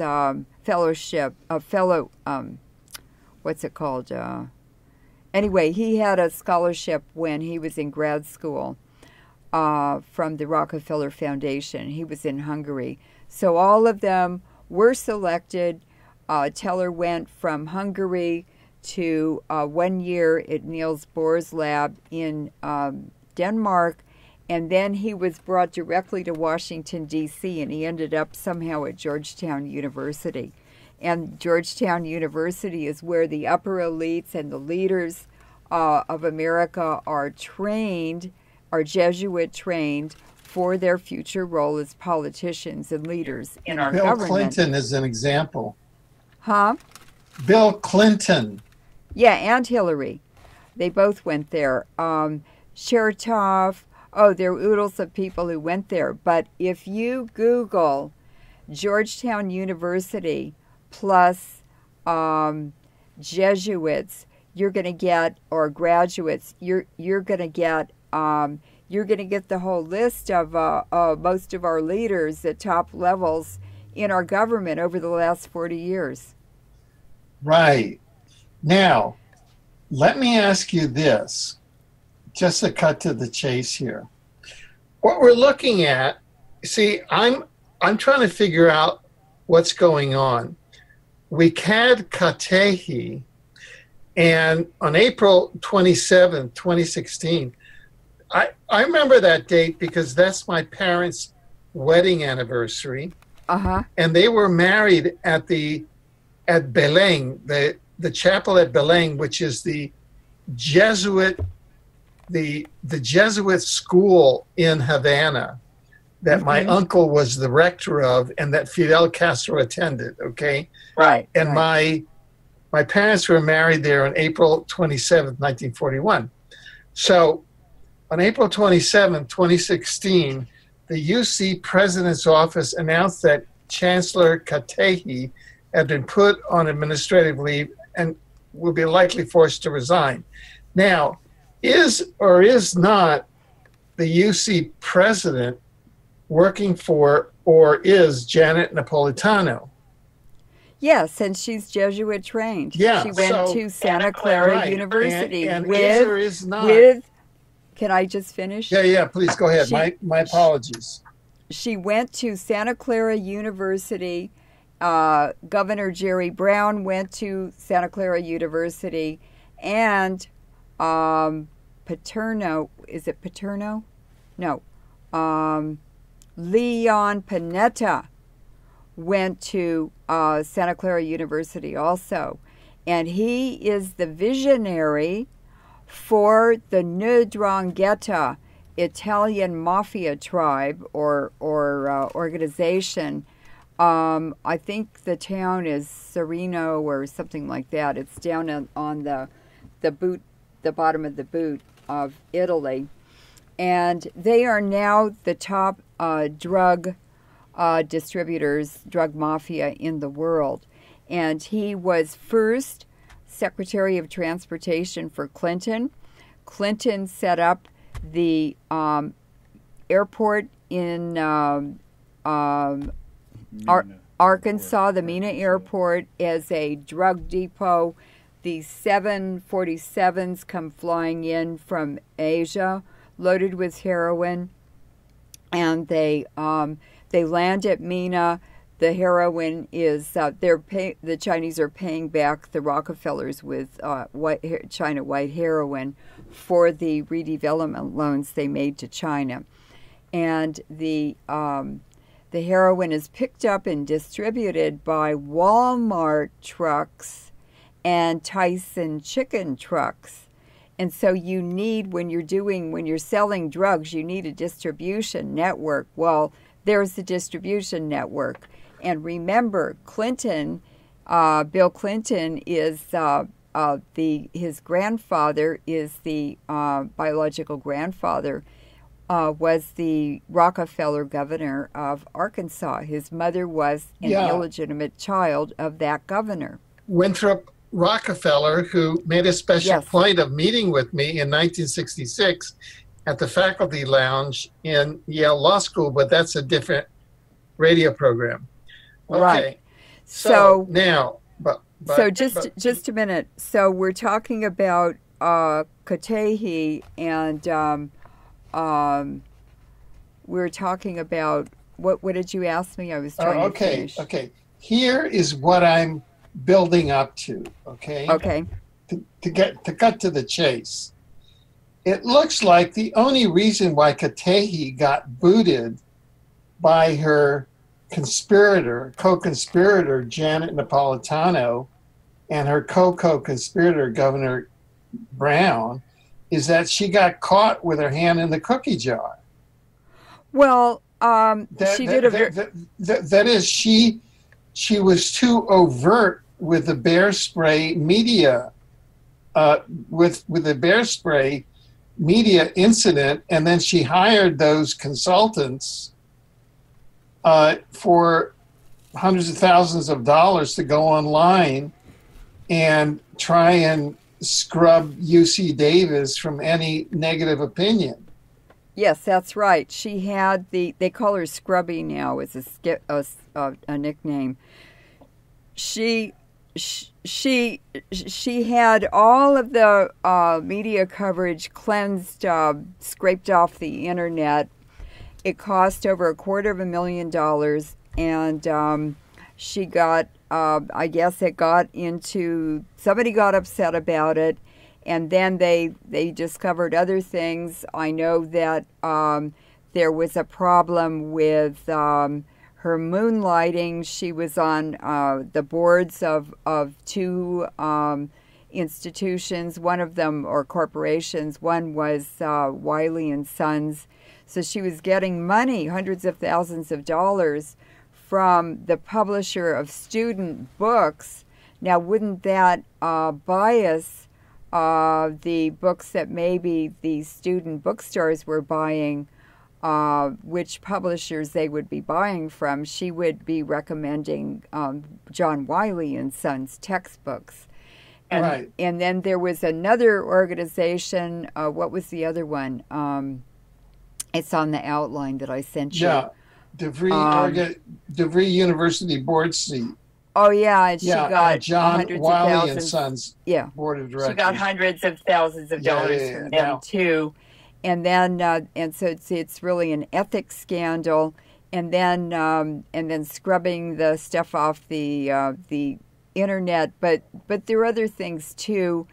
And she just didn't play her cards right. But I also suspect that they would have overlooked that, or could have overlooked it. They used the students to make a big roar about it, so it didn't look like the university was picking on her.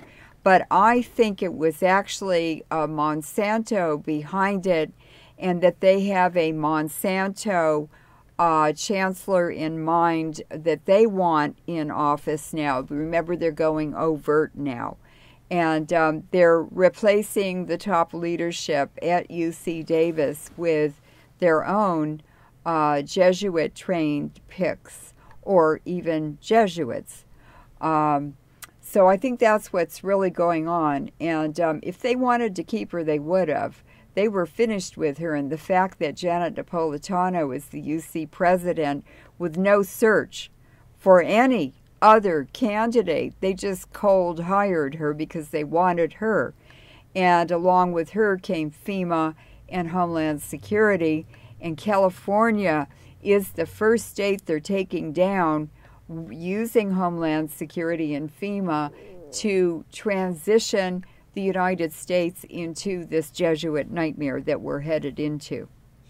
Right. Now, so what we're saying is that Katehi's leaving is not a sign that things are going to get better. They're going to get worse. That things are getting worse. Plus the false Satanism conversion of all the state colleges and universities. See, they don't need her anymore. They got her antennas. They got her to set all of that up, wire the whole campus. She took care of Occupy, kind of.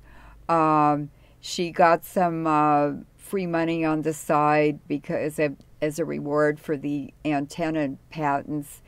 And so they're through with her now. They're moving on to Janet Napolitano's probably got the next chancellor already picked out.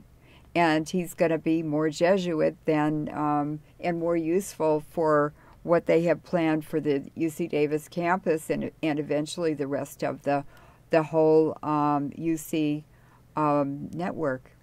So now we've covered Katehi, and so let's transition. And what's ironic is that her glory is this new relationship, diplomatic and educational relationship with Vietnam, and it was set up by Lin Valverde and Professor Hamamoto, and she took the credit for it, and she let them set it up, and then she was ripping them off and squeezing them out. And then she ends up on administrative leave with a horrible scandal, and she left the University of Illinois with a similar scandal. So she's sort of blown it twice, and that indicates that she doesn't know how to keep her nose clean. Now, let's go over and take a look. Let's transition over to California and its historical ties to the Illuminati and to these historical Iranian bloodlines and to the House of Castro, which is an Iranian bloodline. Could you go into that through the Spanish land grants? Sure. I've been researching bloodlines and Illuminati, which means ancient Iranian bloodlines that are still controlling the world. They're a world power and dominate everything in the world. And when I discovered one day, I just, I don't know how I did it, but all of a sudden the Spanish land grants in California popped up Wikipedia page. And so I started going down the list of the grantors, and these would be grandees of Spain during the Spanish occupation of North America. And I started reading the last names of the grantees, the people who received these land grants, and the acreage, and then it also has the town and the county that these land grants are in. So after I was about halfway through, I said, gee, a lot of these Spanish land grants are to the House of Castro, members of the House of Castro. And I said, that's unusual, and some of the biggest parcels are granted to the Castros.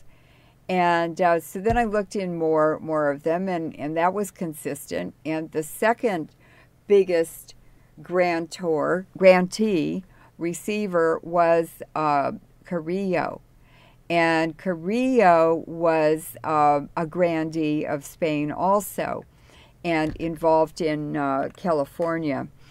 And I looked at the counties that these two families held their land grants in, and I didn't really care about Carrillo. I was more interested in Castro. And what I discovered is the House of Castro, or people with the last name Castro, and they had to all be related, that they had land grants, Spanish land grants in San Diego. Well, there's a UC San Diego there, isn't there? Coronado Island. Well, that's where the U.S. Navy, that's their jewel in the San Diego area for their naval base. Then in Monterey, and that's where the Navy has the foreign language school, and they bring a lot of foreign officers, high-level people to Monterey to interact with the U.S. Navy on different projects. It's where the Loma Prieta earthquake came from. The Navy triggered it from Monterey. That was a HARP earthquake. They, in fact, own 3 or 5 land grants there. They never sell their land. Those people keep it. And then Leon Panetta, his father came and mother came from Italy and suddenly owned 11 restaurants in Monterey. It's not a very big town, but they have a lot of tourists. And so that kind of fits in with the drug trafficking. They were probably involved in that then. Then I looked up Panetta, and he was actually from, Panetta was also affiliated with a princely family that started with a B, Bobo something or other, an Iranian name. And I said, wow, he's got an Uzbek nose, so I know he's Iranian. And I took a picture of him to a dinner with some Iranians. I said, he's got an Uzbek nose, right? They said, yeah, you're right. And guess what? Stalin was Iranian too. He was from the Caspian Sea region, so he's from an old bloodline, Iranian bloodline, and the Iranians have always run and ruled Russia. So then I was thinking, well, okay, well, Panetta's there too, and the Navy and these other military representatives from other countries, well, they're all, that's a big drug racketing center, and or they arrange it and make deals and everything with each other. And then there were five Spanish land grants in Santa Cruz. UC Santa Cruz has always been really weird. And now it's a Buddhist center with 5 Buddhist temples. And the quality of the students who go to Santa Cruz, they're druggies or ex-druggies. They want to be told what to do. These are people who don't want to think for themselves. They want to be part of a group think. And they walk around chanting all the time. They have no idea what they're chanting about. They're just doing it. They don't even know why they're doing it. And then I looked at more land grants. Well, Castro Valley in the Southern Bay Area, very close to Livermore Lab, nuclear weapons lab, it's where a lot of the labbies live, is maybe 10 miles from the lab, the Livermore Nuclear Weapons Lab. So Castro Valley is where the labbies got parked. Then Livermore, where the Livermore Nuclear Weapons Lab is a Castro land grant. And so I started putting 2 and 2 together. Also, Davis was a proposed site. They made a proposal to put that gigantic collider, the Hadron Collider that's at CERN in Switzerland and France. It's in 2 countries. So neither country owns it, do they? It's the Castros who own it. The House of Castro, and or they control it. And so then I saw this very, very close association of UC facilities and campuses with Castro Spanish land grants. Ah. Well, you also saw the connection, not with the authentic Buddhism, but with Soka Gakkai Nichiren Buddhism and with Cuban intelligence, correct? Yes, and what happened is someone, can you hear me? Yeah. Oh, someone who had been recruited by Soka Gakkai, they called themselves Nichiren Buddhists. Nichiren was a priest in the Kamakura temple in Japan in the 12th century, and he started Nichiren Buddhism. It's a special sect. And in the 1930s, when these New World Order people and the Zionist agents for them they were cooking up what's happening now. And so it was Anais Nin, it was Isaac Asimov, Bertrand Russell, all kinds of these people, Wigner. They were all an in crowd, and they were discussing transhumanism, all this stuff that's happening now. They were talking about it then, but only among themselves. And each of them played a very important key role in socially presenting it, in doing the science to back it up or make it possible, and so forth and so on. And so at that time in 1930, the Jesuits, there were a lot of Jesuits in Japan and all over China. The Jesuits in Japan set up the Soka Gakkai movement, and they used Nichiren Buddhism as a mask. So in the early 1990s, Nichiren, the legitimate Nichiren priesthood and leaders, discovered that Soka Gakkai was poaching on their name and doing very unethical things that were not religious or even correct in terms of religion, that they were an undercover operation of the Jesuits. And so they expelled all the leaders from Soka Gakkai. They had the Soka Gakkai leaders expelled from Nichiren, and then they filtered through the membership and weeded out the bad ones and kept the ones who wanted to practice real Nichiren Buddhism. And that was complete by like 1998. And so this friend of mine was down there in Malibu at a farmer's market handing out flyers about some movement, labor or something, and this man approached him and started talking to him, and I said he was sent there as flypaper to bring you to the Soka Gakkai, to bring you into that organization. He said, yeah, now I see it.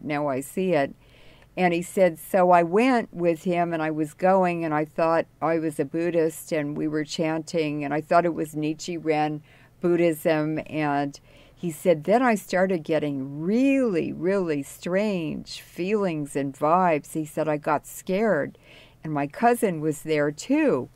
And so he said, I left. I just got in my car, and I left L.A. completely. I went up to Davis. And he said, now Soka Gakkai is stalking me everywhere I go. And I said, they're bad news. I looked it all up and did this investigation and then passed the information on to him.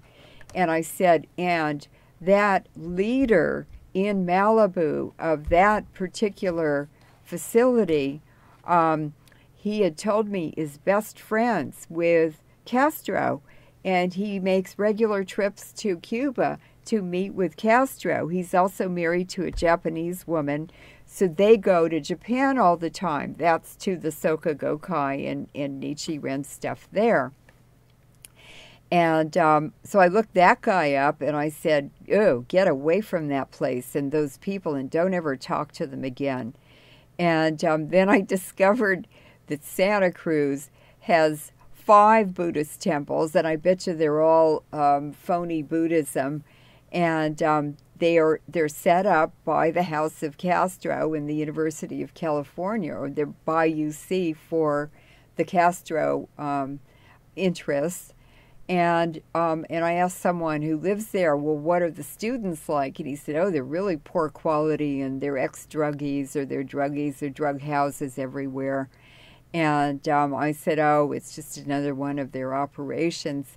He said, yeah, the students just want to be told what to do, and they want everyone to think the same thing. And I said, so it's a conditioning place? And he said, yeah. Well, Leuren came back from the UC Berkeley campus this week, and he had a photo during enrollment week. He said there is a Buddhist table or group of tables and a Sikh one also, and they're doing heavy recruiting of students who were registering for the summer quarter. And so I have the photo. And you can see, this one is of the Sikhs, and you can see them putting turbans on young students who don't know any better, and they're being recruited just really fast. And so this is a fake religious movement on the campuses to very vulnerable young people, and they don't know what it's really all about. So Castro, I have photos of him with the head of the Soka Gakkai movement. I actually met him at the World Depleted Uranium Conference in Hamburg, Germany in 2005. And he wasn't at that, but when that was over, I went to the World Peace Movement conference. It was $1,000 per person for one day, and they got to hear Gorbachev, Lech Walesa, the head of Soka Gakkai, and other speakers. But the woman behind me was German, and she was furious. She said all they did was come and give a talk, got up and grabbed their envelope full of money, and then they ran out the door. They didn't even stay and answer any of our questions. This conference wasn't worth it. Why aren't they interested in peace? They're only interested in pieces of money in a white envelope. Right. So that was a big eye-opener. But Castro definitely was very involved in Soka Gakkai. Right. Now, we're beginning to come to the end of the program, but you've written that UC is run like the Jesuits are operated. Do you want to comment on that? Yes. The University of California is a dictatorship. It's a corporate organization. It's a dictatorship. And the head of the Board of Regents, who was Dianne Feinstein's husband, Richard Blum, he's a CEO. He's not a president of the Board of Regents. He's a CEO. It's all run like a corporation. It's very, very organized. It's very, very stealth and surveillance dominated. And what I've seen that they've done to the Berkeley campus since Janet Napolitano arrived is horrible. There are military spec antennas all over the buildings on the campus. There are cameras everywhere. You can't go anywhere without knowing everything about you. They have mind control. They're rolling out to control the students and visitors and situations. I have never seen such a horrible transition, a military transition. It's a prison camp. It's a military prison camp with invisible barbed wire. And it's the flat array antennas that they built into the sides of the buildings all around the campus. And it's a fortress. It's a fortress now. And these flat array antennas are hooked up to transmitters on the roofs of apartment buildings that are hooked up to the students' computers and their cell phones and the smart meters. And the students are being trained to go all over the town and hook their cell phones up to the smart meters on people's houses. They're monitoring citizens and visitors and foreigners and so forth and so on without their knowledge or their consent. It's illegal. It violates everything, all constitutional rights. So this is what parents can look forward to by spending their hard-earned money on very expensive educations now. It's $15,000 to go to UC for 1 year now if you're in-state. I went for $32.50 a semester in the 1960s. I did student loans. I paid them back. They were really cheap. They didn't start accruing interest until 3 years after you graduated. It was made very reachable for poor students and minority students and disadvantaged students to get a college education. And you want an educated population because they produce more money. They make a stronger economy. And they also produce ideas that make a society and a culture rich in many ways, not just money, many ways. And just remember, a society survives on the strength of its ideas. And so it's ideas, it's intangibles that are so important and so valuable. It's not cash in the bank or gold bars or fancy jewelry or anything. It's ideas. It's that energy that comes from our brains, that miracle that we have and that we can do. So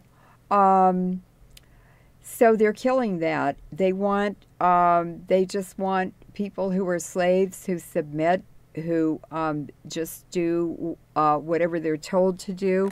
And it's really reflection and based on the Czechoslovakian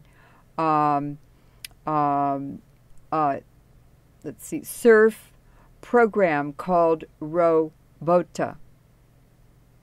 And the robot idea and concept that Asimov and other Eastern European or Russian writers wrote about in the 20s and 30s is what they are rolling out now as transhumanism. Right. Well, finally, Leuren, how can people get in touch with you and with your work? Well, we have a very, very nice website. There's a lot of research that I've done. There are articles that I've written. We have news coverage of events like the Ukraine war, the war in Syria, the whole Middle East situation. We're covering Yemen, and we are covering the Red Sea issue, which is what these wars are really about in the Middle East and Eastern Europe, because it's a fight. It's a competition now for control of the Red Sea, because it's the main route for transfer of energy from the Middle East, the oil and gas, to Southeast Asia. And that's why Pivot to Asia was Obama's key identifier, and it's sort of a symbol of his administration. And so the Egyptians have given 2 square kilometers of the shoreline of the Mediterranean right at the Red Sea Suez Canal corner, and that's for a free trade zone for Russia and for military presence also. And at the south end, the Bab al-Mandab Strait, it's the choke point at the south end of the Red Sea where it goes into the Gulf of Aden. And the Bab al-Mandab Strait is controlled. It controls the traffic going through the Red Sea at the south end, in and out. And the Chinese have a base now for trade and for supplying military ships and everything in Djibouti. And Djibouti is exactly opposite Bab al-Mandab in Yemen, the southwest corner of Yemen. And so the Chinese are there guarding that end of the Red Sea. And so that's what's happened. Russia and China have taken over a very serious position of control for the Red Sea. They're not interested in dominating any countries. They're not interested in colonizing other countries. They're not interested in aggressive military actions. Their purpose for military is defense. And by Russia getting involved in Syria, it's a defensive war. Russia had to do it, or Russia would have been destroyed by these terrorists moving into the belly of Russia, which is what Obama's pivot to Asia is about. That's the belly of Russia. And many of those countries are Islamic, so it makes them permeable to Islamic terrorists or terrorists pretending they're practicing Islam. They're not. And penetrating into Russia, and they would just overrun it and destroy it. And then the West could take over the vast mineral resources, not only in Siberia and all over Russia, but they have Arctic claims now too.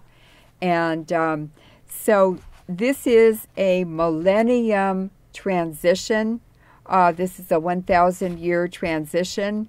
1,000 years ago, the Silk Road was going into decline, and Northern Europe created the Crusades as a holy pilgrimage, but it was really to the Middle East, but it was really to go down and capture the Silk Road and revive it, and then funnel the revenue into Europe to make Europe rich instead of the Middle East rich. So it's this is just history repeating itself, and until you look at the deep history, the ancient history, all of it, you can't possibly understand what's happening in the present day in terms of geopolitics. And so we have things like that on the site. We covered Fukushima. We covered the DU issue. There are lots of interviews that you and I have done on HARP and DU and other issues.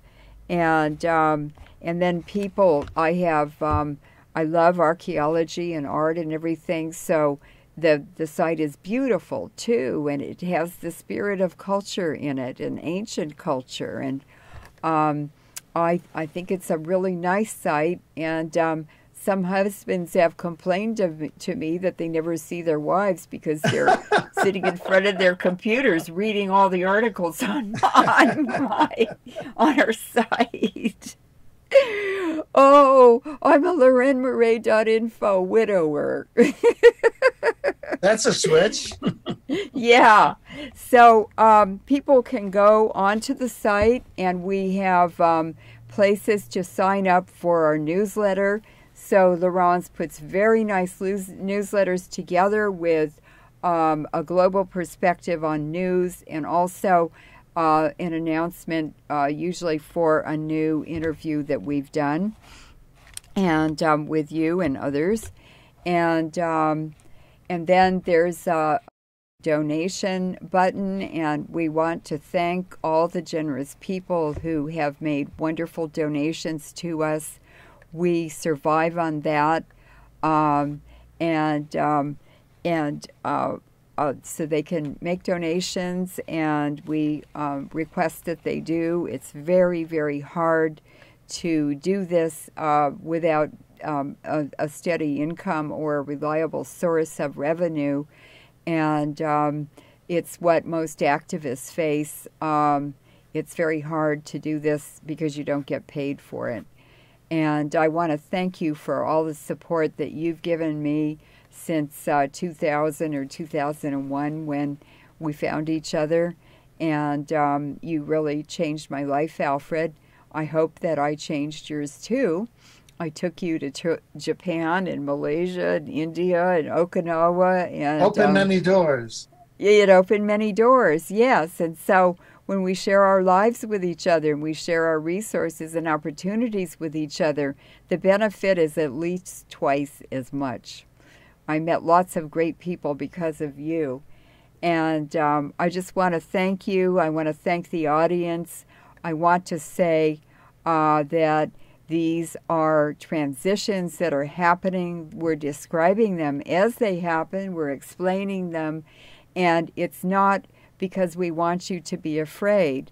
We want you to face it with your spiritual strength and for it to make you stronger. And you have two choices. It's to go down with the ship that's sinking. That's the Western economy. There's nothing you can do about it except sink with it. Or turn to the new global economy, this millennium transition to a Silk Road economy based on more equitable rewards for all sides through peaceful trading. And you don't create wealth by destroying things. You create it by sharing and building things. Great. Well, I want to thank you once again for taking time out today to bring us really valuable information that we covered, and we look forward to your joining us again in the future as events develop, Leuren.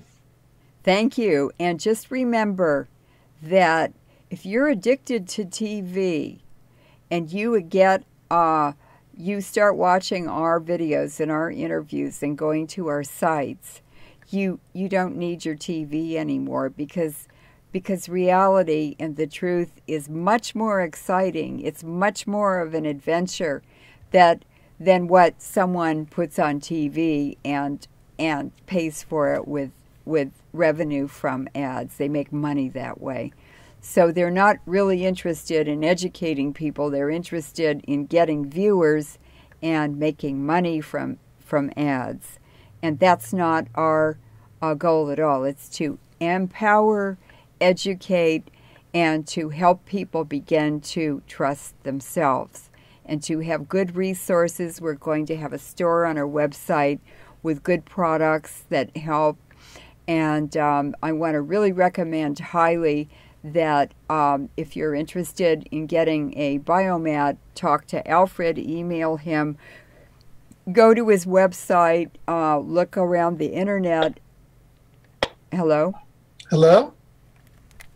They just Hello? cut us off again.